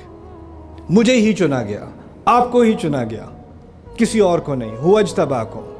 مجھے اپنے اندر کوئی پوٹینشیل نظر آئے نہ آئے, میں سمجھوں میں کوالیفائڈ ہوں یا نہ ہوں, اس سے کوئی غرض نہیں ہے. اللہ کو معلوم ہے کہ تمہارے اندر وہ چیز ہے جو تمہیں اس لائق بناتی ہے کہ تم ایک تو مسلمان ہو اور اس دور میں مسلمان ہو، اور ان مشکلات کے تمہارے ارد گرد جو مشکلات ہیں ان کے درمیان میں تم مسلمان ہو، تمہیں اس لیے چنا گیا ہے، هو اجتباکم۔ اچھا جی چن تو لیا، لیکن کام تو پھر بھی بہت مشکل ہے۔ اللہ تعالیٰ نے آگے تسلی دے دی، وَمَا جَعَلَ عَلَيْكُمْ فِي الدِّينِ مِنْ حَرَجٍ، نہیں تم دین کے معاملے میں اللہ نے تمہارے لیے کوئی مشکل ڈالی نہیں۔ چلو پھر مجھے تھوڑی تسلی ہوگی، اللہ تعالیٰ آسانی کرے گا۔ ایک تو مجھے چن لیا ہے اتنے بڑے کام کے لیے، اور پھر تسلی بھی ساتھ دے دی کہ کوئی مشکل نہیں ہوگی۔ تو جیسے ہی مجھے تھوڑی سی تسلی ملی کہ کوئی مشکل نہیں ہونی، فوراً کہہ دیا ملت ابیکم ابراہیم، تم اپنے والد ابراہیم علیہ السلام، اپنے باپ ابراہیم علیہ السلام کے مذہب کو ہی فالو کر رہے ہو، انہی کی ملت کا حصہ۔ ملت عربی میں مذہب کو بھی کہتے ہیں، دین کو بھی کہتے ہیں۔ اب مجھے دوبارہ کنفیوژن شروع ہوگی، کیونکہ ابراہیم علیہ السلام کو تو کوئی آسان کام نہیں دیا تھا، ان کو تو آگ میں پھینکا جا رہا ہے، ان کو تو صحرا میں فیملی کو چھوڑنے کو کہا جا رہا ہے۔ آپ میں سے کچھ کو تو شوق ہے کہ آپ کاش کے فیملی کو صحرا میں چھوڑنا ہے، لیکن ان کے لیے مشکل تھا۔ آگ میں پھینکنا، صحرا میں، پھر اپنے والد کو کنفرنٹ کرنا، یعنی کم عمری میں اپنے والد صاحب کو کنفرنٹ کرنا، گھر سے نکالے جانا، ہر موڑ پر ان کو مشکل مشکل مشکل مشکل۔ پہلے اللہ تعالیٰ کہتے ہیں تمہارے لیے دین میں کوئی مشکل ڈالی نہیں، اور پھر فوراً کس کا حوالہ دیا؟ ابراہیم علیہ السلام کا، جس سے زیادہ مشکلات آپ کو قرآن میں ملتی نہیں ہیں۔ کیا بات سمجھائی جا رہی ہے؟ جو رب آگ کو ٹھنڈا کر سکتا ہے، جو رب خنجر کو یا چاقو کو کاٹنے سے روک سکتا ہے، جو رب صحرا میں پانی نکال سکتا ہے، جو رب ہر مشکل اس شخصیت کے لیے آسان کر سکتا ہے، تم سے کہاں کہا جا رہا ہے اپنی اولاد کو ذبح کرو؟ تم سے کہاں کہا جا رہا ہے کہ صحرا میں جا کے فیملی کو چھوڑاؤ؟ تم سے کہاں کہا جا رہا ہے کہ تم آگ میں چھلانگ مار دو؟ تم سے تو بہت کم کچھ کہا گیا ہے، لیکن جو کچھ کہا بھی گیا ہے، اگر تمہیں لگے کہ یہ بہت مشکل ہے میرے لیے، تو یہ یاد رکھتے ہیں نا، اللہ تعالیٰ تمام مشکلیں آسان کر دیتا ہے، جیسے اس نے ابراہیم علیہ السلام کے لیے آسان کی تھی۔ ملت ابیکم ابراہیم هو سماکم المسلمین من قبل وفی ھذا، اسی نے تمہارا نام رکھا ہے مسلمان، اس سے پہلے بھی اور اب بھی۔ لیکون الرسول شہیدا علیکم وتکونوا شہداء علی الناس، تاکہ رسول قیامت کے دن صلی اللہ علیہ وسلم اس بات کی گواہی دے سکیں کہ تم لوگوں نے وہ کام کیا اور تم اس کام کے لیے کھڑے ہوئے، تم نے اس بات کو ریکگنائز کیا کہ تمہیں چنا گیا تھا، اور اس ذمہ داری کے ساتھ تم کھڑے ہوئے، اور تم لوگوں کے سامنے شہداء بن سکو، تم لوگوں کو یہ گواہی دے سکو کہ آپ لوگوں نے سنا ہو یا نہ سنا ہو، ہم حق کے لیے کھڑے ہو گئے تھے، ہم نے صحیح بات کی تھی۔ آپ کے ارد گرد جو بھی نیگیٹیوٹی ہو، جو بھی چیلنجز ہوں، جہاں جہاں میں پاکستان میں گیا ہوں، لوگوں نے مجھے بلا ہچکچاہٹ اپنی مشکلات کا، اپنے چیلنجز کا پورا انالیسس دیا ہے۔ تو مشکلات تو ماشاءاللہ سب کو بہت اچھی طرح سمجھ آ گئی ہیں، لیکن ہمت کر کے پہلے قدم لینے میں تھوڑی مشکل آ رہی ہے۔ تو اب ان آیات کی بنیاد پر ہمیں تھوڑی ہمت کرنی پڑے گی۔ ہمارے نبی کو کہا تھا علیہ السلام، یہ آخری الفاظ ہوں گے میرے آپ کے لیے، جب وہ سارے چیلنجز سورۃ الشورى میں ان کو بتائے نا، باہر سے یہ چیلنجز ہیں، اندر سے یہ چیلنجز ہیں، تو آخر میں آخری کلام کیا تھا اللہ کا ہمارے نبی کے لیے علیہ السلام؟ کیونکہ اگر آپ نبی سے کہیں کہ آپ نے اس دین کی دعوت دینی ہے، لیکن مشرکون جو ہیں وہ اکثریت نہیں سنیں گے، اور جو اہل کتاب ہیں وہ تو آپس میں ہی لڑتے رہیں گے، ان کو آپ کی بات سے کوئی مطلب نہیں ہے، تو فائدہ کیا پھر بات کرنے کا، کام کرنے کا؟ اللہ تعالیٰ کہتے ہیں فَلِذَلِكَ فَادْعُوا، اور ان سب مشکلات کی وجہ سے اب آپ دعوت دیجئے، اب آپ بلائیے۔ یعنی یہ نہیں کہا کہ ان سب مشکلات کے باوجود آپ بلائیے، یہ کہا ان کی وجہ سے آپ بلائیے۔ یعنی یہ مشکلات جو رکھی گئی ہیں، یہ اسی لیے رکھی گئی ہیں کہ ایک ہی انسان ہو سکتا تھا جو ان مشکلات کے سامنے اور ان کی وجہ سے کھڑا ہو اور اللہ تعالیٰ کی طرف دعوت دے۔ آپ نے ان مشکلات کو دیکھ کے یہ نہیں کہنا مشکلات کے باوجود مجھے اچھا کام کرنا ہے، اپنے آپ کو اللہ تعالیٰ کی طرف لے کر آنا ہے، کسی اور کے لیے اللہ تعالیٰ کی طرف کا راستہ آسان کرنا ہے، بلکہ ان کی وجہ سے، کیونکہ آپ کا مسئلہ کہیں اور سے باہر سے آ کے حل نہیں ہوگا، اللہ نے ہمیں ہی بنایا ہے اس قابل کہ ہم اس مسئلے کو حل کر سکیں۔ دعوت کا لفظ سمجھ لیں، کہا ہے نا، اس سب کی وجہ سے آپ پکاریں۔ دعوت دی جاتی ہے محبت سے، دعوت دی جاتی ہے، کسی کو عزت دے رہے ہو آپ، کسی کو اگر آپ دعوت دیتے ہو گھر پہ تو اس کا مطلب ہے آپ اس کو عزت دے رہے ہو۔ جب دعوت دی جاتی ہے تو کوئی اپنے آپ کو فیل کرتا ہے کہ نہ صرف انہوں نے مجھے عزت دی ہے بلکہ انہوں نے مجھے اپنے حفظ و امان میں اپنے گھر میں بلا کر میرے لیے کوئی خیر خواہی چاہتے ہیں تو مجھے اپنے گھر میں بلایا ہے۔ دعوت کا لفظ جب ہم استعمال کرتے ہیں تو جس کو بھی آپ دعوت دے رہے ہو نا، اس کی خیر آپ کے دل میں ہے، اس کو غلط ثابت کرنا نہیں، اس کو شرمندہ کرنا نہیں، اس کو نچلا دکھانا نہیں، اس کو ڈرانا نہیں، اس کو ڈپریس کرنا نہیں، اس کو مایوس کرنا نہیں۔ آپ کے دل میں بس ایک بات ہے کہ اس کی زندگی میں کوئی خیر آ جائے۔ فدعو، آپ اچھائی کی طرف، پازیٹیو چیز کی طرف بلاتے رہیے، دعوت دیتے رہیے۔ واستقم کما امرت، اور جیسے آپ کو حکم دیا گیا ویسے آپ کھڑے رہیں، برقرار رہیں۔ میری امید یہ ہے کہ تم جو یہاں پر ینگ جنریشن ہو نا، مجھے پتہ ہے کہ آپ لوگوں میں آج کل ہوپلیسنس زیادہ ہے۔ آپ لوگ صورتحال کو دیکھتے ہو اور کہتے ہو کچھ نہیں بدلنے والا۔ بہت سارے چیلنجز ہیں، ہر طرف سے چیلنجز ہیں، اندر سے چیلنجز ہیں، باہر سے چیلنجز ہیں۔ ساری قومیں اور آگے نکل گئی ہیں، ہم پیچھے پھنسے ہوئے ہیں۔ ان سب چیزوں کے باوجود قرآن کا اصل مقصد میرے نزدیک کیا ہے کہ وہ دل کے اندر کی جو جنگ ہے نا، اس کو پہلے آپ جیتو۔ اللہ تعالیٰ آپ کو دل کے اندر جو اگر ایک دفعہ شرح الصدر دے دے تو باہر جو بھی چیلنجز ہیں اس کا آپ سامنا کر سکتے ہو، اور اس کے حل کے لیے آپ ایک ایک قدم لینا شروع کر دو کہ مایوس ہوئے بغیر۔ اور میں چاہتا ہوں کہ یہ وہ جنریشن ہو، کیونکہ آپ کو پتہ ہے، ہمیں بھی پتہ ہے، آپ کو بھی پتہ ہے کہ ہمارا جو ملک ہے وہ بہت بہت نوجوان ہے، اصل میں سینچری سے بہت کم ہے۔ اور اس عمر کے دوران آپ کو بھی پتہ ہے، ہمیں بھی پتہ ہے، شروع سے جو ہم بات کرتے آئے ہیں نا، یہاں جی تو مسئلے بہت ہیں، یہاں تو کچھ نہیں بدلے گا، یہاں تو یہ ہو رہا ہے، یہاں تو negative negative negative negative negative, اسی پہ تبصرہ۔ اب یہ چیز چھوڑ کر یہ جنریشن وہ ہوگی جو آگے کی طرف نظر رکھ کے ان تمام مشکلوں کے باوجود اور ان مشکلات کی وجہ سے اب وہ ایسے اٹھے گی کہ ساری دنیا دیکھتی رہے گی، ایسے مسلمان قوم اٹھتی ہے، ایسے مثال بنائی جاتی ہے۔ اور یہی میری امید ہے ہماری اس نوجوان نسل سے، ماشاءاللہ جہاں تک میں نے آپ لوگوں سے بات کی ہے، اور انشاءاللہ آج بھی آپ سے بات کرنے کی کوشش کروں گا، جہاں بھی میں ہماری ینگ جنریشن سے ملا، مجھے امید ہی ملی ہے۔ میں جب پاکستان نہیں آیا تھا تو مجھے صرف پاکستان کے بارے میں دو طرح سے خبر ملتی تھی، ایک جو لوگ پاکستان کے بارے میں بات کرتے ہیں ہمارے بڑے، اور ایک خبریں، بس یہی، اور تیسرا پاکستانی ڈرامے۔ یہی تین ذرائع ابلاغ ہیں میرے لیے کہ پاکستان میں کیا ہو رہا ہے، اور تینوں کی وجہ سے ڈپریشن ہوتی ہے کہ پاکستان کے حالات بہت خراب ہیں۔ تو پھر جب اللہ تعالیٰ نے یہ موقع میرے لیے کھولا کہ میں اس ملک میں آؤں اور خود ہی دیکھوں کتنے حالات خراب ہیں، لوگوں نے تو بہت کہا مجھے حالات خراب ہیں، لیکن جو میں دیکھ رہا ہوں، میں تو ایک یہاں پر اپرچونٹی، ایک موقع، ایک اور موقع، ایک اور موقع، ایک اور موقع، مجھے تو یہاں پر بس امکان ہی امکان نظر آ رہا ہے۔ مجھے حالات خراب نظر نہیں آ رہے، مجھے آپ لوگ نظر آ رہے ہو۔ آپ لوگ یہاں ہو تو حالات کیسے خراب ہو سکتے ہیں؟ کبھی سوچا آپ نے؟ آپ کسی سچویشن کے اندر ہو تو آپ کو پتہ بھی نہیں چلتا کہ باہر سے کوئی دیکھ رہا ہو وہ کتنا آپ کو خوش قسمت سمجھے گا کہ آپ کس مقام پر کھڑے ہو، کس موڑ پر کھڑے ہو۔ اور یہ میری امید ہے کہ آپ اپنے آپ کو اس طرح دیکھنا شروع کر دو۔ جزاکم اللہ خیراً۔ میری امید ہے کہ انشاءاللہ آپ لوگ مجھ سے سوال پوچھیں گے، یہاں درمیان میں مائک رکھا ہوا ہے، تو I really hope to hear from you. اور جیسے کہ میں نے تمام جہاں یونیورسٹیز میں مجھے جانے کا موقع ملا ہے اور اسٹوڈنٹس کے سوال سنے ہیں میں نے، وہ آخری بات میں آپ کے سامنے رکھ دوں، وہ یہ ہے کہ میں یہاں سکھانے کے لیے نہیں، سیکھنے کے لیے آیا تھا۔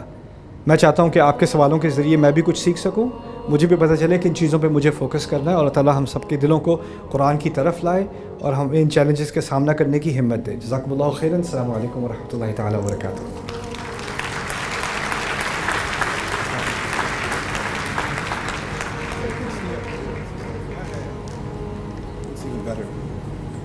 چلیں، if you have any questions you can come up there۔ پہلا میرا سوال یہ ہے کہ آپ نے کہا کہ ہمیں قرآن کو پڑھنا چاہیے، جس زبان جتنا مجھے پتہ ہے کہ میں نے کوشش کی ہے کہ انگلش میں جتنا پڑھوں، لیکن اکثر جب میں قرآن پڑھتا ہوں تو ایک وقت میں اس سے پوری قرآن کی سمجھ نہیں آتی ہے، تو مجھے جب سوال پوچھا تھا کہ ہم لوگ قرآن کو کیسے پڑھیں۔ جی، آپ کا کیا نام تھا؟ زیدان۔ آپ کے سوال کا بہت شکریہ۔ قرآن کو کیسے پڑھیں، کیونکہ جب پڑھتے ہیں تو کچھ باتیں سمجھ نہیں آتی، کنفیوژن ہوتی ہے۔ ٹھیک بات ہے۔ میں جب قرآن پڑھنے لگا تھا شروع میں تو مجھے بھی یہی مسئلہ ہو رہا تھا۔ قرآن کا ترجمہ پڑھنا شروع کیا، مجھے بات سمجھ نہ آئے، بہت ساری وجوہات کی وجہ سے۔ یعنی ایک تو یہ کہ مضمون بہت جلدی بدل جاتا ہے، دوسرا جو بات پہلے کی گئی تھی وہ دوبارہ کہی جا رہی ہے، اور پھر کوئی بات کی جاتی ہے مجھے سمجھ نہیں ہوتا ہے کس چیز کی طرف اشارہ ہو رہا ہے، اس کا بیک گراؤنڈ کیا ہے، تو بہت سارے اس طرح کے سوالات ذہن میں آتے ہیں۔ تو میرے نزدیک آپ ایک ایکسرسائز جو آپ کو کرنی چاہیے نا زیدان اور آپ سب کو بھی، کہ آپ قرآن ترجمے سے پڑھو اور جہاں جہاں آپ کے ذہن میں سوال آتا ہے نا ان سوالوں کو ریکارڈ کر لیا کرو، لکھ لیا کرو یا نوٹس بنا لیا کرو کہ اس آیت کے بارے میں میرے یہ سوال ہیں، اس آیت کے بارے میں میرے یہ سوال ہیں. یہ بہت اچھی پریکٹس ہے. اس سے آپ کا ذہن ان سوالوں کے جواب کی تلاش میں نکلے گا. اور الحمدللہ یہاں پر ہمارے ملک میں اہل علم کی کوئی کمی نہیں ہے، اور اب تو آن لائن بھی ریسورس کی کوئی کمی نہیں ہے. تو بہت ساری آیات پر تو میں نے خود بھی بہت کام کیا ہے، لیکن اوروں نے بھی بہت کام کیا ہے، تو اس کا آپ فائدہ اٹھا سکتے ہو. لیکن اس کا پہلا سٹیپ یہی ہوگا کہ ٹھیک ہے واقعی آپ ترجمے میں پڑھو گے قرآن تو کچھ چیزیں ایسی ہوں گی جو سمجھنا مشکل ہوتا ہے. اور میری امید یہ ہے کہ انشاءاللہ آنے والے 1-2 سالوں کے اندر میں پورے قرآن کا ایک آسان زبان میں درس مکمل کر سکوں اردو میں، جس کو میں اویلیبل کر دوں انشاءاللہ آن لائن یوٹیوب کے اوپر، تاکہ اگر آپ کا کسی خاص آیت کے بارے میں کوئی سوال ہے ہو سکتا ہے میرے درس میں اس کا جواب آ جائے. اور اگر نہ بھی آئے تو میں ایسا میکینزم بنانا چاہ رہا ہوں کہ خاص کر ہمارے لوگوں کے لیے اردو میں، لیکن باقی امت کے لیے انگلش میں بھی، کہ کسی کا کسی بھی آیت کے بارے میں کوئی سوال ہو یا خیال ہو کہ یہ اس آیت کا کیا مفہوم ہے، یا اس آیت کو کیسے سمجھا جائے، یا اس آیت کے بارے میں میرا یہ خیال ہے یہ صحیح ہے کہ نہیں ہے، تو میں ایک ایسا آن لائن پلیٹ فارم بنانا چاہ رہا ہوں کہ لوگ اپنے سوال بھیج سکیں اور پیچھے علماء کی اور ریسرچرز کی، محققین کی ایک ٹیم ہو جو اس کا جائزہ لے کے اس کا صحیح طریقے سے جواب دے سکے، اور اس طرح ایک پلیٹ فارم بن جائے جس سے امت قرآن کے ساتھ انگیج کر سکے. کیونکہ ابھی وہ گیپ موجود ہے. عام انسان کے دماغ میں کوئی سوال آتا ہے تو کہتا ہے چلو میں تفسیر اٹھا کے پڑھ لیتا ہوں، تفسیر سے وہ اور کنفیوز ہو جاتا ہے، اس کے لیول کا اس کو جواب نہیں ملتا. تو انشاءاللہ اس کی طرف میں محنت کرنے کی کوشش کریں. آپ دعا کریں کہ اس میں اللہ تعالیٰ کامیابی دے. جزاک اللہ خیر. میرا آپ سے ایک اور سوال بھی ہے. جی تو آپ کی ویب سائٹ بیانہ اکیڈمی جو ہے جی تو اس میں ویژول امپیئرڈ لوگوں کے لیے کیا فیسلٹیز ہیں؟ کیونکہ میری بھی آئی سائٹ بیسکلی نہیں ہے، بہت کم میرے آئی سائٹ، تو کیا فیسلٹیز ہیں؟ بیٹا ابھی تو ہماری ساری ویڈیوز وغیرہ آئی گیس آپ کے لیے تو آڈیوز ہوں گی نا پھر، لیکن اس کے علاوہ آپ بتاؤ مجھے آپ کو کس فیسلٹی کی ضرورت ہے تاکہ میں اپنی ٹیم سے اس کے بارے میں بات کر سکوں. جیسے کہ اگر میں آن لائن کورس کرنا چاہوں اسلام کے بارے میں، اس کے لیے فیسلٹیز ہیں؟ تو وہ تو اب تقریباً آڈیو میں ہے، لیکن I see we can do for at least عربی پڑھانے کے لیے، قرآن پڑھانے کے لیے تو آپ کو آڈیو فیسلٹیز کافی ہوں گی. عربی کے لیے انشاءاللہ میں اپنی ٹیم سے بات کرتا ہوں کہ ویژولی امپیئرڈ کے لیے کیسے کر سکتے ہیں. جزاک اللہ خیر. Thank you very much. You are welcome young man. Thank you. Very proud of you. My name is Sairah. My question is جیسے کہ آپ نے خود ہی کہا کہ ہم نمازیں پڑھتے ہیں لیکن وہ نمازیں ایسی ہیں کہ نماز کا حق ادا نہیں ہوتا. ہم ایسی سوسائٹی میں بڑے ہوئے سر کہ جس میں ہر چیز بڑی کنڈیشن رہی ہے ہمارے ساتھ. لیکن ہم جب چھوٹے تھے تو ڈر لگتا تھا تو کہتے تھے کہ دعا مانگ لو اور صورتیں پڑھ لے تو ڈر چلا جائے گا.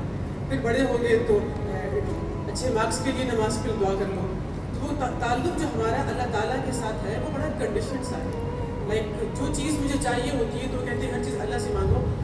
Just I want your guidance how can we redefine our relationship with اللہ، جس میں ہمارا تعلق اللہ تعالیٰ کے ساتھ صرف محبت کا ہو، صرف کمپیشن کا ہو اور نیڈ بیس ہمارا ریلیشن شپ نہ ہو. I just want to guide us. جی ہماری پوری ینگسٹرس ساتھ یہی پرابلم چل رہا ہے. We just want to redefine our relationship with اللہ. جی جی شکریہ آپ کے سوال کا. پہلی بات تو یہ کہ اللہ تعالیٰ سے جو ہمارا تعلق ہے اس کی ایک بنیاد نہیں ہے، بہت ساری بنیادیں ہیں. اور انسان جس مرحلے میں گزر رہا ہوتا ہے تو اس تعلق کا کچھ پہلو سامنے آگے آ جاتا ہے، پھر دوسرا پیچھے ہٹ جاتا ہے. میرے نزدیک آپ جو بات کہہ رہی ہیں کہ ایک اس طرح سے ایک ٹرانزیکشن قسم کا تعلق بن جاتا ہے اللہ تعالیٰ سے کہ جب مشکل ہو تو بس اب تھوڑا قرآن پڑھ لو، یا یہ ہو تو یہ دعا کر لو، یہ مسئلہ ہو تو یہ دعا کر لو. اس میں کچھ حد تک تو بات جائز ہے، ایسا ہوتا ہے اور ایسا ہونا بھی چاہیے. ہمیں اللہ تعالیٰ سے اپنی مشکلوں کے دوران مانگنا چاہیے، دعا کرنی چاہیے. لیکن اگر وہ تعلق صرف اس حد تک رہ گیا تو زیادتی ہے اللہ تعالیٰ کے ساتھ، کیونکہ ہم اللہ تعالیٰ کے پاس آ رہے ہیں جب ہمیں کچھ چاہیے ہوتا ہے، لیکن اللہ کو بھی کچھ چاہیے، لیکن ہم اللہ کی طرف نہیں آ رہے. تو دعا کی جو آیت ہے قرآن میں اجیب دعوت الداعی اذا دعان فلیستجیبوا لی، بہت خوبصورت الفاظ ہیں. جو بھی دعا کرتا ہے میں اس کی دعا کا جواب فوراً دیتا ہوں جب کہ وہ دعا کر رہا ہوتا ہے. اور اس کی وجہ سے اللہ تعالیٰ خود کہتے ہیں اس کی وجہ سے اب انہیں چاہیے کہ وہ میری بات کے جواب دینے کی بھی کوشش کریں، میری بات کا بھی وہ جواب دیں. یعنی آپ کا تو مطالبہ ہے، اللہ تعالیٰ کا بھی مطالبہ ہے، لیکن خوبصورت بات یہ ہے کہ اللہ تعالیٰ نے یہ نہیں کہا کہ آپ میرے مطالبے کا جواب دیں، کہا میری بات کے مطالبے کا جواب دینے کی کوشش تو کرو، قدم تو لو، فَلْيَسْتَجِيبُوا لِي، اور مجھ پر ایمان رکھو، لَعَلَّهُمْ يَرْشُدُونَ، تاکہ وہ سیدھے ہو جائیں۔ تو میرے نزدیک اگر ہم قرآن کا پڑھنا اور سمجھنا عام کر دیں تو وہ جو ریلیشن شپ جس بنیاد پہ اللہ سے تعلق ہونا چاہیے وہ اللہ خود ہی ڈیفائن کر دے گا اپنے کلام میں، اپنے الفاظ میں، اور اس سے زیادہ پاکیزہ ریلیشن شپ انسان کے لیے ہو نہیں سکتا اللہ تعالیٰ کے ساتھ۔ جی السلام علیکم. وعلیکم السلام. This is Professor Dr. Tabassum Javed from Jinnah College, University of Peshawar. First is my request, since our kids have come to know that you are in the town, they are desperate to listen to you. Please schedule some time for our university too. I have two questions. Surah Dhariyat starts with 4 ayahs. Please quickly explain these 4 ayahs. Oh my God, I can't quickly explain 4 ayat of Surah Al-Dhariyat. وَالدَّارِيَاتِ Uh-huh. فَالْحَامِلَاتِ وِقْرًا فَالْجَارِيَاتِ يُسْرًا Yes. فَالْمُقَسِّمَاتِ أَمْرًا. G G. 4 words بتائیں کہ what are داریات، حاملات، مقسمات and جاریات. And second question quickly. That was the second question. This is the third question. No, first was request. This is a question. Oh, okay. First was request. اچھا ٹھیک ہے. My second question is, this is an emerging school of thought among the youngsters that everything is right. You have to explain. اچھا. Yeah. This is an emerging philosophy of today's youngsters that nothing is wrong, everything is right. Okay. Whatever you want, please explain this to the youngsters especially. Okay, youngsters, everything is not right. Let's start there. Well, let me try to say something about Al-Dhariyat.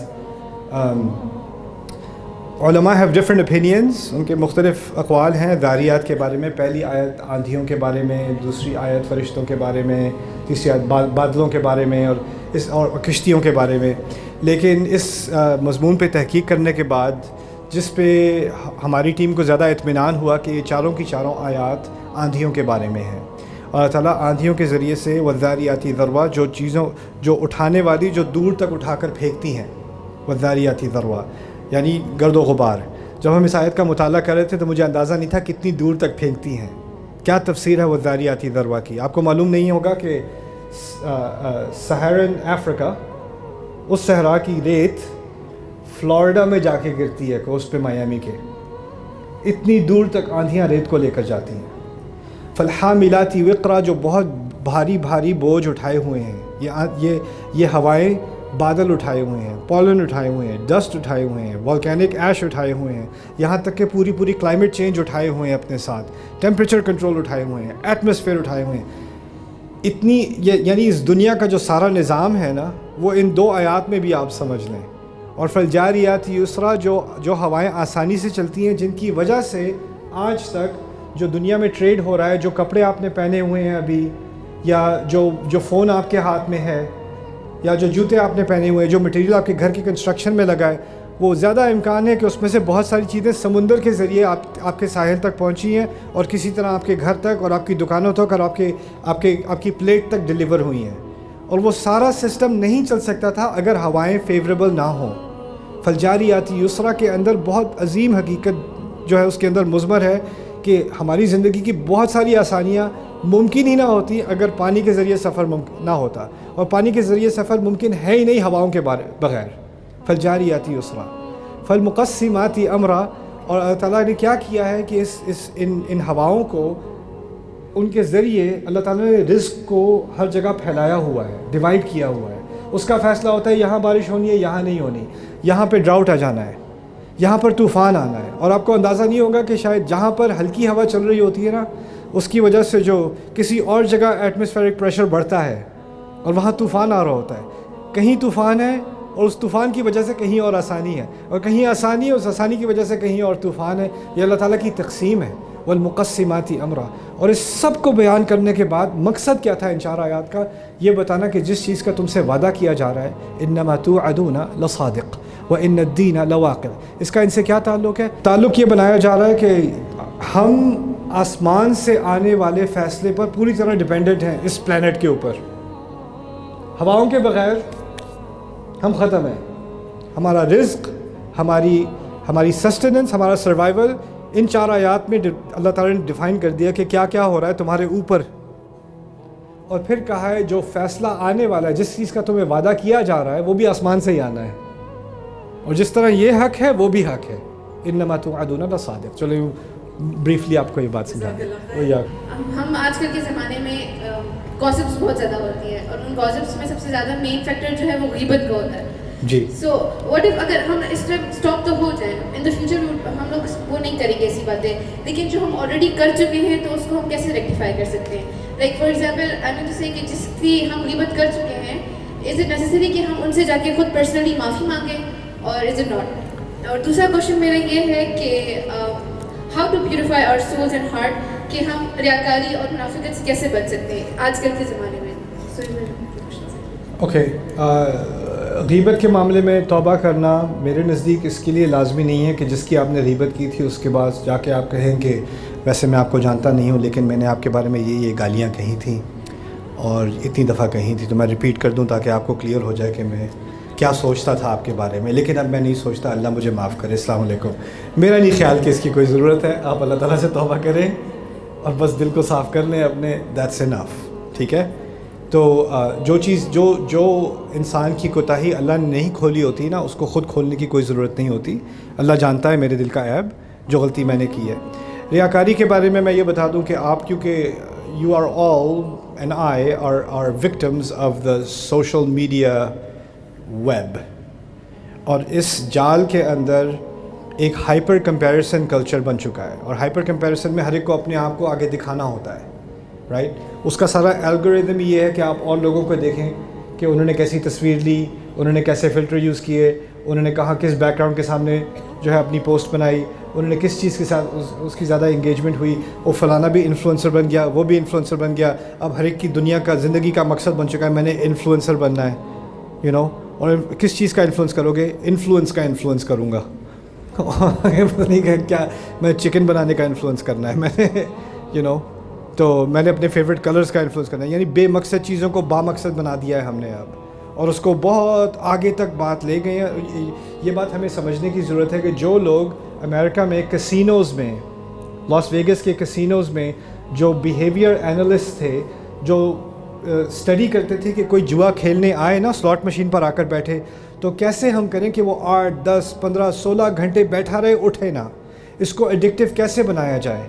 وہی لوگ ہیں جن کو face بک، Instagram اور engines نے higher کیا ہے behaviour analysis کے لیے، تاکہ میں اور تم ایسے ایڈکٹڈ ہو جائیں کہ ہر کچھ منٹ بعد ہمیں بے چینی ہو جائے کہ دوبارہ ہم وہ سلاٹ مشین میں ایسے ایسے کرتے ہیں، ہم ایسے ایسے کرتے رہیں۔ اور اس سے ایک چیز جو ہمارے اندر آ رہی ہے وہ ہائپر کمپیریسن ہے۔ میں بھی کچھ پوسٹ کروں، میری بات پہ کوئی لائک کر دے، اس میں بھی کوئی ہارٹ ڈال دے، اس میں بھی کوئی کہہ دے، یو نو۔ اور یہ جو ایک سائیکوسس بن گیا ہے نا اب، کہ اس کے علاوہ اگر آپ کے فالوورز نہیں ہیں تو آپ کی انسان ہونے کے ناطے کوئی حقیقت نہیں ہے۔ اگر کوئی آپ سے کہے کہ میں سوشل میڈیا پہ نہیں ہوں، کہتے ہیں ویئرڈو، عجیب انسان، یو نو، کیونکہ اب تو you don't exist if you don't exist online, you don't exist if you don't have followers۔ تو پہلی چیز تو یہ کہ اس چیز سے ڈیٹاکس ہونے کے لیے میں یہ نہیں کہتا کہ آپ سوشل میڈیا استعمال نہ کریں، لیکن اس کا زہریلا استعمال نہ کریں۔ You can use social media to learn so much, you can grow your mind, but you can also shrink your soul. So I just hope that you realize what you're doing۔ اور آپ لوگ جو ہے جن کو follow کر رہے ہو نا، ان میں سے بہت سو کو آپ اس لیے فالو کر رہے ہو کہ آپ اپنے آپ کو کمپیئر کر سکو، اور جس کو آپ کمپیریسن کے لیے فالو کر رہے ہو اس کو انفالو کر دو پلیز۔ جس سے کچھ سیکھنا ہے اس کو فالو کر لو، جس سے اپنے آپ کو کمپیئر کرنا ہے یا کمپیٹ کرنا ہے، اس کے ساتھ کیا ہو رہا ہے، اس کے ساتھ کیا ہو رہا ہے، اس کو انفالو کر دو۔ تقدیر کے بارے میں نے پوچھا ہے کہ جو کچھ ہوتا ہے وہ اللہ تعالیٰ کی طرف سے ہوتا ہے، لیکن یہ مجھے بتا دیجیے گا کہ آیا کون سے تقدیر بدل ایک چلیے۔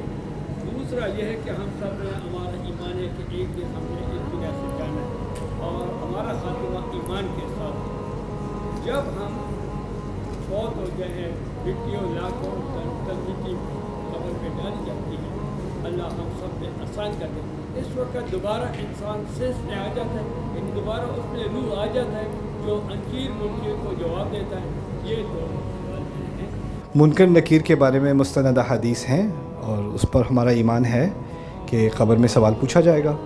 اللہ تعالیٰ ہمارے لیے وہ سوال آسان کرے. قدر کے بارے میں ایک کامنٹ کر دوں جو میں کرتا رہا ہوں, وہ یہ ہے کہ یہاں ہمارے ملک میں جتنے لوگوں نے قدر کے بارے میں سوال کیا اور کسی ملک میں کبھی کسی نے میرے ساتھ نہیں کیا, اور میں اس کی وجہ سمجھنے کی کوشش کر رہا تھا اور مجھے کچھ باتیں سمجھ میں آئی ہیں. ہماری قوم کے اندر ایک عجیب مایوسی آ چکی ہے جس کو ہم قدر کی وجہ سے قدر کو بلیم دیتے ہیں. ہماری قسمت ہی ایسی ہے, یہ ہماری قدر میں لکھا ہوا ہے. اب قدر کے بارے میں آج بس تو اب اس کو تو بس دعا ہی بدل سکتی ہے, اور پھر اب دعا واقعی بدل سکتی ہے کہ نہیں بدل سکتی. لیکن اس کے پیچھے جو اصل مسئلہ مجھے نظر آتا ہے وہ یہ نہیں ہے کہ اس سوال سے کوئی مسئلہ حل ہوگا. بالکل احترام, پورے احترام کے ساتھ میں کہوں گا کہ جن مشکلات کا ہمیں سامنا کرنا ہوتا ہے نا, ہم اس کا سامنا کرنے کے بجائے اس کو قدر کہہ کے پیچھے بیٹھ جاتے ہیں اور پھر کہتے ہیں دعا کے ذریعے یہ مسئلہ حل ہوگا. اور یہ ہمارا ایک مرض بن چکا ہے, دعا کا غلط استعمال. صحابہ نے اسلحہ تیار کیا, فوج تیار کی, دشمن کا سامنا کرنے جانے لگے ہیں, پھر دعا کی ہے. گھر بیٹھے دعا نہیں ہو رہی. جب تک آپ تیاری نہ کرو اور آگے نہ بڑھو, پھر اس کے بعد دعا آتی ہے ربنا ثبت اقدامنا, افرغ علینا صبرا وثبت اقدامنا. تو ہم نے کیونکہ ایک چیز سکھا دی ہے سب کانشیسلی اپنے کلچر میں کہ جو مشکلات ہیں نا وہ تو اللہ تعالیٰ کی طرف سے ہیں, اس کے بارے میں تو آپ کچھ کر ہی نہیں سکتے, اور بس آپ دعا ہی کر سکتے ہو. تو جس چیز کو آپ چیلنج کر بھی سکتے تھے, اس کے بارے میں کچھ محنت کر بھی سکتے تھے, اس کا کچھ سامنا کر بھی سکتے تھے, اس کے بارے میں ہم نے بس تقدیر کا ٹھپا لگا کے اور دعا پہ اعتماد کر کے ہم نے اپنے آپ کو سستی کا لائسنس دے دیا ہے. دیکھیے, اگر آپ کسی سے کہتے کہ فرعون کی اتنی سٹیبل حکومت ہے, اتنی اس کی مستحکم حکومت ہے جس سے باقی حکومتیں ٹکرانے سے ڈرتی تھیں, اور آپ ایک انسان کو کہو کہ جا کے فرعون کو جا کے چیلنج کرو, دیکھیں میرے چیلنج کرنے سے کیا ہو جائے گا, بس دعا کریں کہ اللہ اس حکومت کو گرا دے کسی نہ کسی طرح. یہ تو اللہ کی قدر میں ہے کہ ہزاروں سال سے فرعونہ کی حکومت چل رہی ہے, میں کہاں جائے, میری بات سے کیا فرق پڑ جائے گا. اللہ تعالیٰ نے فرعون کو گرانے کے لیے پوری فوج نہیں بھیجی, پورے ریسورسز نہیں بھیجے, ایک انسان کو بھیجا ہے, اور وہ انسان بھی ایک سوٹی کے ساتھ اور ایک اس کے بھائی کے ساتھ جو وہاں فرعون کی کورٹ میں غلام مانے جاتے ہیں, اس کے ساتھ بھیجا ہے. کیوں؟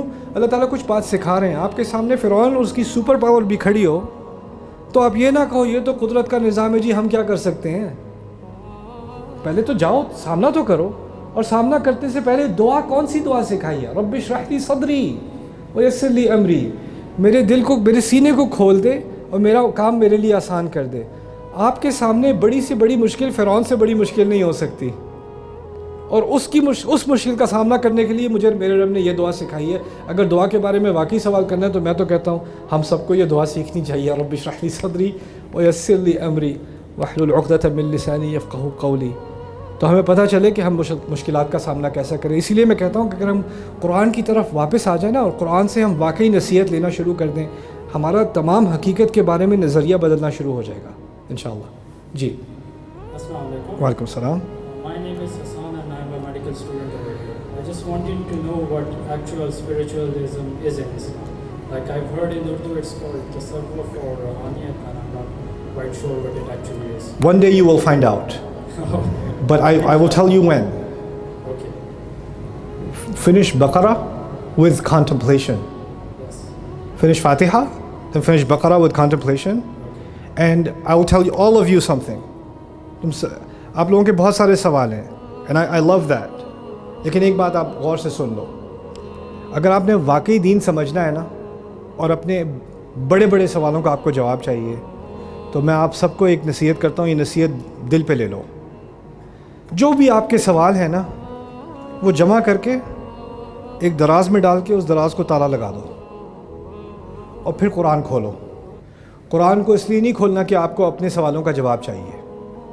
قرآن کو اس لیے کھولنا کہ میرا رب مجھے سکھا رہا ہے کس چیز کے بارے میں مجھے سوچنا ہے. وہ بتا رہا ہے کہ میں کیا وہ بول رہے ہیں, ہم نہیں بول رہے, وہ بول رہے ہیں. میں نے اپنی بولتی بند کر کے دراز میں ڈال دی.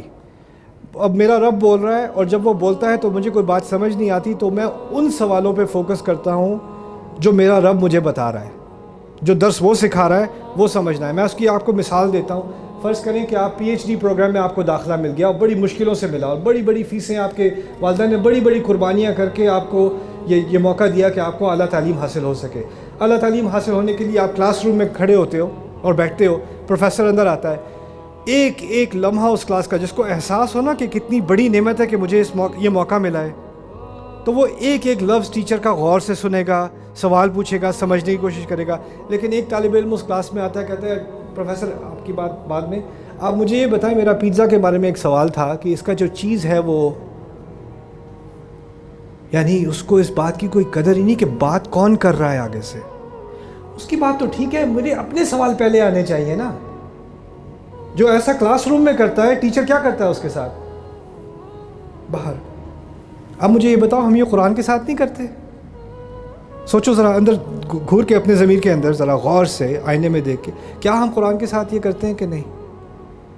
اللہ تعالیٰ ہم سے کچھ بات کر رہے ہیں, ہم کہتے ہیں ذرا ایک سیکنڈ, ہاں بقرہ پڑھ لیں گے, ٹھیک ہے, آل عمران ابھی ٹائم نہیں ہے, میرا سوال پہلے دیکھ لیں, میرا سوال سامنے. تھوڑی دیر کے لیے جس طرح ہم کہتے ہیں نا, ہم نے اپنے آپ کو اللہ تعالیٰ کے سامنے غلام بنا دیا, عبد ہیں ہم اللہ کے کلام کے سامنے بھی تھوڑی سی غلامی دکھا دیں, اپنے سوالوں کو ذرا سرنڈر کر دیں اور اللہ کے سامنے ذرا گر جائیں, اس کے کلام کے سامنے گر جائیں. تو میں آپ کو ایک بات کی ضمانت دیتا ہوں, اگر آپ یہ کھلے دل سے کرو گے نا, میں اور آپ اگر یہ کھلے دل سے کریں گے, پھر کچھ دن بعد آپ اپنا یہ تالا کھولو گے نا اس دراز کا, تو آپ کو وہ اندر سے خالی ملے گی, کچھ نہیں رہا ہوگا اس میں. کیونکہ جب میں اپنے رب کی طرف آتا ہوں نا, جو میرے اندر سوال ہوتے ہیں وہ میرے پوچھے بغیر وہ ان کا جواب اپنے کلام میں دیتا چلا جاتا ہے, میرے پوچھے بغیر. یہ اللہ تعالیٰ کے معجزات میں سے ہے, یہ کوئی چھوٹی چیز نہیں ہے جو ہمیں آ کر ملی ہے. فلا اقسم بمواقع النجوم وانه لقسم لو تعلمون عظیم انه لقرآن کریم فی کتاب مکنون لا یمسه الا المطہرون تنزیل من رب العالمین. اور اس کے بارے میں نیگوشیٹ کا فبہذا الحدیث انتم مدہنون, اس کلام کے بارے میں تم لوگ نیگوشیٹ کر رہے ہو, اس کے بارے میں کچھ کھینچتانی کر رہے ہو, اس کلام کے بارے میں جو آسمانوں سے اترا ہے, جس کی عظمت سمجھنے کے لیے ستاروں کی مثال دی جا رہی ہے. جو لوگ ستارے پڑھتے ہیں, آپ کو پتہ ہے کتنے billions of trillions of light year سے گزر کر اس کی روشنی کی ایک دھار ہماری آنکھوں تک پہنچتی ہے, اور اس کی مثال دی جا رہی ہے کہ قرآن کہاں سے آیا ہے, کہاں سے پہنچا ہے میرے دل تک, کہاں سے آ کر پہنچا ہے. اس کی عظمت کو اگر ہم ایک دفعہ دوبارہ سمجھ لیں نا, تو میرا پورا دعویٰ ہے کہ جو سوال ہیں نا آپ کے, وہ ایسے غائب ہوں گے آپ حیران رہ جاؤ گے. اور جو ایمان آپ کا اللہ تعالیٰ پر آئے گا نا, اس کے بعد اس کی کوئی مثال نہیں ہے. جیسے پہلے آپ پوچھ رہے ہو نا تصوف کیا چیز ہے یا روحانیت کیا چیز ہے, وہ اصل روحانیت ہے خدا کا کلام اپنے دل تک اترنے دینا. فلا یتدبرون القرآن ام علی قلوب اقفالها. اسی مشن کے لیے میں سمجھتا ہوں کہ مجھے اس کی ضرورت ابھی بھی اتنی ہے جتنی 20 سال 25 سال پہلے تھی جب میں نے یہ کام شروع کیا تھا. مجھے اس کی ابھی بھی اتنی ہی ضرورت ہے, اور میں اس بات کو پورے اعتماد سے کہتا ہوں کہ یہاں بیٹھے ہر مسلمان اور دنیا کے ہر مسلمان کو اس چیز کی ضرورت ہے. قرآن کی طرف لوٹنے کی ضرورت ہے, قرآن کو دل پر اترنے کی ضرورت ہے. اور انشاءاللہ اگر اللہ تعالیٰ نے صلاحیت دی تو میری امید ہے کہ میں اس مشن کی طرف تھوڑی سی خدمت اردو زبان میں بھی کر سکوں گا انشاءاللہ تعالیٰ. آپ کی دعا کی ضرورت ہے انشاءاللہ.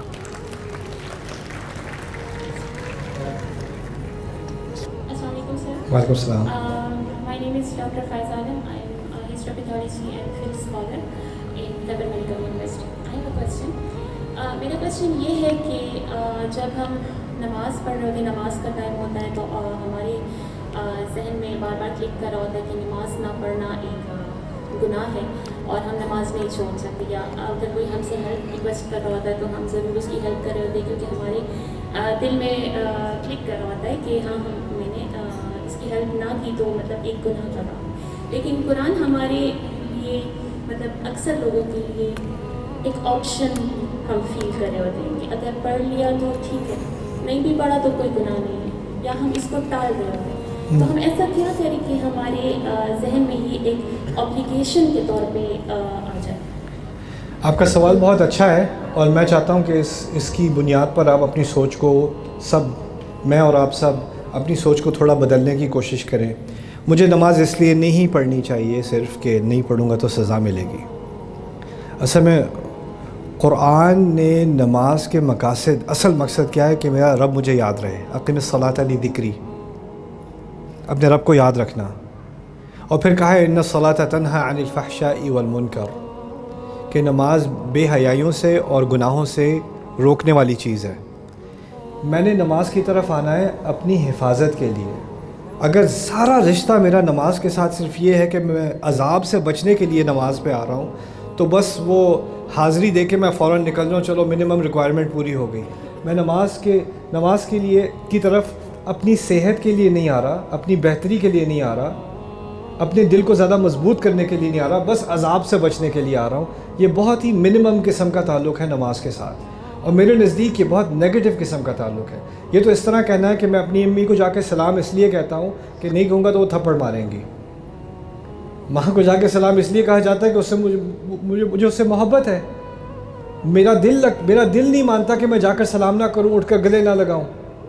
تو جس چیز سے محبت ہو جائے نا, تو وہ انسان, انگلش میں وہ کہتے ہیں a labor of love. تو نماز صلاح should be a labor of love. کسی کی مدد کرنا یہ سوچ کر کہ اگر نہیں کروں گا تو گناہ ہوگا, یہ بھی میرے نزدیک ایک بہت کم سوچ ہے. اس سے ہمیں اوپر بڑھنا ہوگا. میں کسی کی مدد اس لیے کروں کہ شاید اگر ایک دن مجھے مدد چاہیے ہو تو میں کیا کروں. اور اللہ تعالیٰ نے یہ جو تحفہ مجھے دیا ہے, یہ انسان میرے جو سامنے ہے جس کو مدد کی ضرورت ہے, یہ تحفہ دیا ہے مجھے ایک, کہ اس کے ذریعے میں اپنے گناہ معاف کروا لوں. اس کے ذریعے اللہ تعالیٰ نے مجھے اپنی خدمت کرنے کا ایک موقع دیا ہے. جیسے موسیٰ علیہ السلام نے 2 لڑکیوں کی مدد کی, مدین میں جا کر درخت کے نیچے بیٹھے اور کہتے ہیں ربی انی لما انزلت الی من خیر فقیر. اس کے معنی میں سے ایک معنی یہ بھی ہے, میرے رب ابھی جو تو نے مجھے اچھا کام کرنے کا موقع دیا, اگر کوئی اور بھی خیر کرنے کا موقع مجھے دے دے تو میں اس کا محتاج ہوں, اس کا فقیر ہوں. ان کو ایک رغبت ہے کہ میں کوئی اور اچھا کام کروں. اب آتے ہیں قرآن کی طرف. میرے نزدیک قرآن اس طرح کا پڑھا کہ پڑھو, نہیں پڑھو گے تو قیامت کے دن تمہارے خلاف گواہی دے گا, یہ ہوگا وہ ہوگا. ٹھیک ہے, وہ باتیں بعد میں ہو جائیں گی. پہلے I think we need a labour of love. پہلے وہ جس چیز کی ہمیں ضرورت ہے کہ قرآن الرحمن نے بھیجا. الرحمن علم القرآن, شدید محبت اور خیال کرنے والا. الرحمن, رحمت کے لفظ سے آپ کو عربی کے جو اس کے معنی ہیں وہ سامنے نہیں آتے اتنی آسانی سے اردو میں. رحمت میں شدید محبت بھی ہے اور خیال کرنا بھی ہے. جس ہستی کو مجھ سے اتنی شدید محبت کہ کسی اور کو مجھ سے اتنی محبت نہیں جتنی اس کو ہے, اور جتنا وہ میرا خیال کرتا ہے کسی اور کو میرا اتنا لحاظ نہیں, اتنا خیال نہیں جتنا اس کو ہے.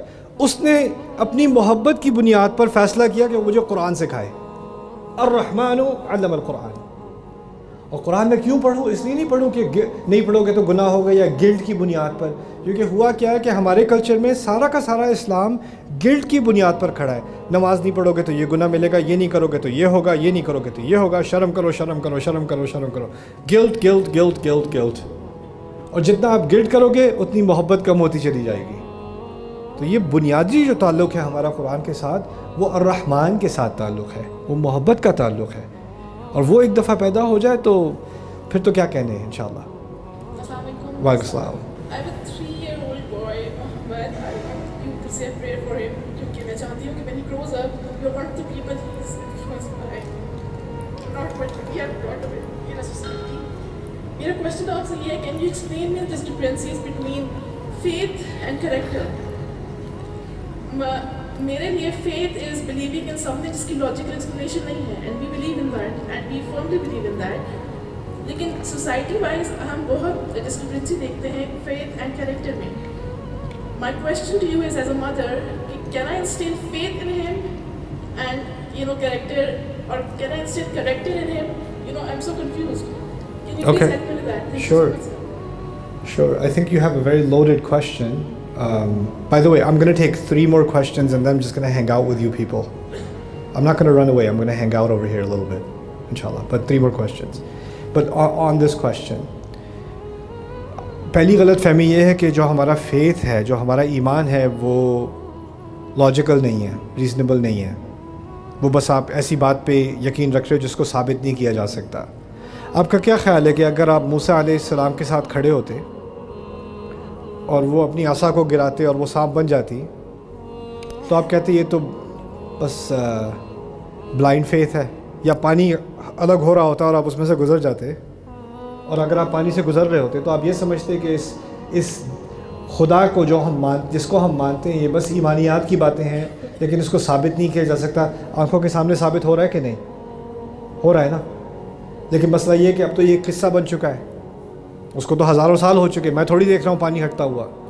تو میرے لیے تو کہانی ہے نا. جو کھڑا ہوگا وہاں پر اس کے لیے کہانی نہیں تھی, اس کے لیے اس سے بڑی حقیقت کوئی نہیں. اور میرے لیے بہت مشہور کہانی ہے, لیکن اس کہانی سے میرے ایمان میں تو اضافہ نہیں ہو رہا مجھے, یعنی عقلی ایمان میں. عقلی طور پہ تو یہ ثابت نہیں کر رہا کہ یہ اللہ کا کلام ہے یا اللہ کا دین ہے. آخری معجزہ جو اللہ تعالیٰ نے انسانیت کو دیا ہے وہ قرآن ہے, اور اس کے دو مقاصد ہیں, ایک نہیں دو. ایک اس کا مقصد ہے کہ اس کے اندر ایک پیغام ہے, ایک بات پہنچانی ہے انسانیت تک, مجھ تک اور آپ تک. اس کا ایک مقصد یہ ہے. اس کا دوسرا مقصد یہ ہے کہ یہ ثابت کرے, قرآن خود ثابت کرے کہ یہ خدا کی طرف سے ہے اور یہ انسان کا ہو ہی نہیں سکتا. دونوں چیزیں ساتھ ساتھ, ایک طرف اس کا پیغام ہونا, دوسری طرف اس کا معجزہ ہونا. اور معجزہ اس چیز کو کہتے ہیں کہ وہ انسان ایک دفعہ دیکھ لے تو اس میں کوئی شک کی گنجائش ہی نہیں رہتی کہ یہ خدا کا نہ ہو. خدا کا ہونا, خدا کا خود ہونا اور اس کا یہ کلام ہونا, دونوں ساتھ سامنے بالکل واضح پیش. اسی طرح جس طرح کوئی کھڑا ہو موسیٰ علیہ السلام کے ساتھ اور وہ پانی کو الگ ہوتا دیکھے تو وہ کہے واقعی میں خدا ہے اور یہ اس کا رسول ہے. اسی طرح کا, بلکہ اس سے زیادہ اعلیٰ درجے کا معجزہ اللہ تعالیٰ نے قرآن میں دیا ہے. ہوا یہ ہے کہ ہم نے قرآن کو سمجھا ایسی چیز اس میں کچھ پیغام ہے, اس کا ترجمہ کیا جا سکتا ہے, کافی ہے. لیکن اس کا جو معجزہ ہے اس کا ترجمہ بس ہم کہتے ہیں کہ اس کا ایک ایک لفظ ایک ایک جگہ پر ہے, اس سے ہٹ نہیں سکتا. اور یہ ہم یہ باتیں تو کہہ دیتے ہیں, لیکن اگر کوئی پوچھے کیا مطلب, کیسے نہیں ہٹ سکتا, اس کا کیا ثبوت ہے, کیا دلیل ہے, تو عام مسلمان جو عربی نہیں جانتا اس کے لیے یہ جاننا بہت مشکل ہے. اس سوال کے جواب میں نے کچھ, میرے خیال اب تو 15 سال ہو گئے اس بات کو, زیادہ ہو گئے, میں نے ایک پروگرام شروع کیا تھا کیونکہ میرے ذہن میں یہ سوال تھا, ہم کیسے ثابت کریں قرآن کے ذریعے ہی کہ قرآن خدا کا ہی کلام ہے, ہو ہی نہیں سکتا کہ یہ نہ ہو. اپنے آپ کو کیسے ثابت کر رہا ہے انسانیت کے آخر تک. کسی رسول نے نہیں آنا اس کے بعد, اس کا مطلب پتہ ہے کہ کوئی اور معجزہ نہیں آنا, کوئی اور پانی الگ نہیں ہونے والا, کوئی اور اونٹنی نہیں آنے والی لائک صالح علیہ السلام والی, کوئی سوٹی نہیں آنے والی جس نے سانپ بننا ہے. اب بس یہ قرآن ہی ہے آخرت تک, یہی کافی ہے. اولم یکفیہم انا انزلنا علیک الآیات انا انزلنا علیک الکتاب یتلی علیہم. مشرکون نے کہا ان پر کوئی معجزہ کیوں نہیں آتا. سورۃ العنکبوت میں پوچھا اگر یہ واقعی رسول ہے, سارے رسولوں کی کہانیاں سناتے ہیں, ان پر کوئی معجزہ کیوں نہیں آتا. قرآن نے کہا ان کے لیے کافی نہیں ہے کہ ان پر یہ کتاب نازل کی جا رہی ہے. یہ کتاب, قرآن نے خود اس بات کا دعویٰ کر دیا کہ قرآن خود ایک معجزہ ہے جو ثابت ہوا عرب میں. آپ سوچو ذرا, یہ لوگ مرنے کو تیار تھے, یہ لوگ گھر بار چھوڑنے کو تیار تھے, کوئی چھوٹی بات ہے ایسا کچھ کرنا. یہ لوگ ایک انسان کو جو ان کے ساتھ 40 سال عمر اس نے گزاری ہے اس کو ایک دم ماننے کو تیار ہیں کہ اس کے منہ سے جو الفاظ نکلتے ہیں اس کے ہیں ہی نہیں, یہ خدا رب کے کلمات ہیں اور یہ ایک اندیکھے فرشتے کے ذریعے اس تک آتے ہیں. یہ کوئی آسان چیز ہے ماننا. اس کو ماننے کے لیے بہت زبردست قسم کی دلیل, ایویڈنس کی ضرورت ہوتی ہے. آپ لوگ سائنس کے اسٹوڈنٹس ہو, جب تک آپ کے پاس ایویڈنس بیسڈ کوئی چیز نہ ہو تو آپ اس کو نہیں مان سکتے. آپ کا ذہن قبول نہیں کرتا. اللہ تعالیٰ نے انسان کا ذہن ہی ایسا بنایا ہے کہ اگر کوئی چیز ثبوت کے بغیر پیش کی جائے تو انسان اس کو قبول نہیں کرتا. وہ کم عقلی کی دلیل ہوتی ہے. تو پہلی بات میں یہ کہنا چاہوں گا کہ جو آپ کہہ رہی ہیں نا فیتھ کیا ہوتا ہے, فیتھ اور مذاہب میں ہوتا ہے کہ عقل کا دروازہ بند کرو اور بس مان لو. قرآن اور اسلام ایک واحد دین ہے جو کہتا ہے اس کا اصل ایمان اسی وقت ہوگا جب عقل کا تالا کھلا ہوگا. سوال پوچھو, شک بھی کرو, پوچھو آگے سے کیوں ہے یہ خدا کا کلام, یہ خود ثابت کرے گا. اور اس کے لیے انشاءاللہ جو میں نے کام انگلش میں کیا ہے, میری امید ہے اس رمضان سے پہلے میں اردو میں بھی اس کی طرف کچھ کام کر سکوں. کیریکٹر کی جو آپ نے بات کی نا وہ اس کے اوپر بنتا ہے. ایک دفعہ انسان کا پورا اعتماد ہو جائے کہ یہ واقعی اللہ تعالیٰ کی طرف سے ہے, اس میں شک کی کوئی گنجائش نہیں ہے, تو اس کا قرآن کی طرف رویہ اور اپنی طرف جو اپنے آپ کو وہ سمجھتا ہے وہ سارا کچھ بدل جاتا ہے. اور اس کے ذریعے سے اصل میں کیریکٹر بدلتا ہے. اصل چیز ہوتی ہے صحیح والا ایمان, دل والا اور عقل والا. ایمان صرف دل کی چیز نہیں ہے اور صرف عقل کی چیز نہیں ہے, یہ دونوں کو اٹیک کرتی ہے. اور ایک دفعہ وہ والا ایمان آ جائے تو اس کی بنیاد پر ایک کیریکٹر تیار ہوتا ہے. اور انشاءاللہ تعالیٰ میری امید ہے کہ ہم آنے والی جنریشنز میں اس کیریکٹر کو تیار کر سکیں گے. آج میں نے بات کی تھی کہ آنے والی جنریشن کس چیز میں پڑ گئی, شک میں پڑ گئی نا. اور قرآن کا معجزہ کیا کرے گا, اس شک کو برباد کر دے گا, ایمان کو واپس, یقین کو واپس لے آئے گا. اللہ تعالیٰ ہماری قوم کو یہ توفیق دے کہ ایمان اسی طرح واپس آئے جس طرح پہلے والوں پر واپس آیا تھا. السلام علیکم سر. وعلیکم السلام.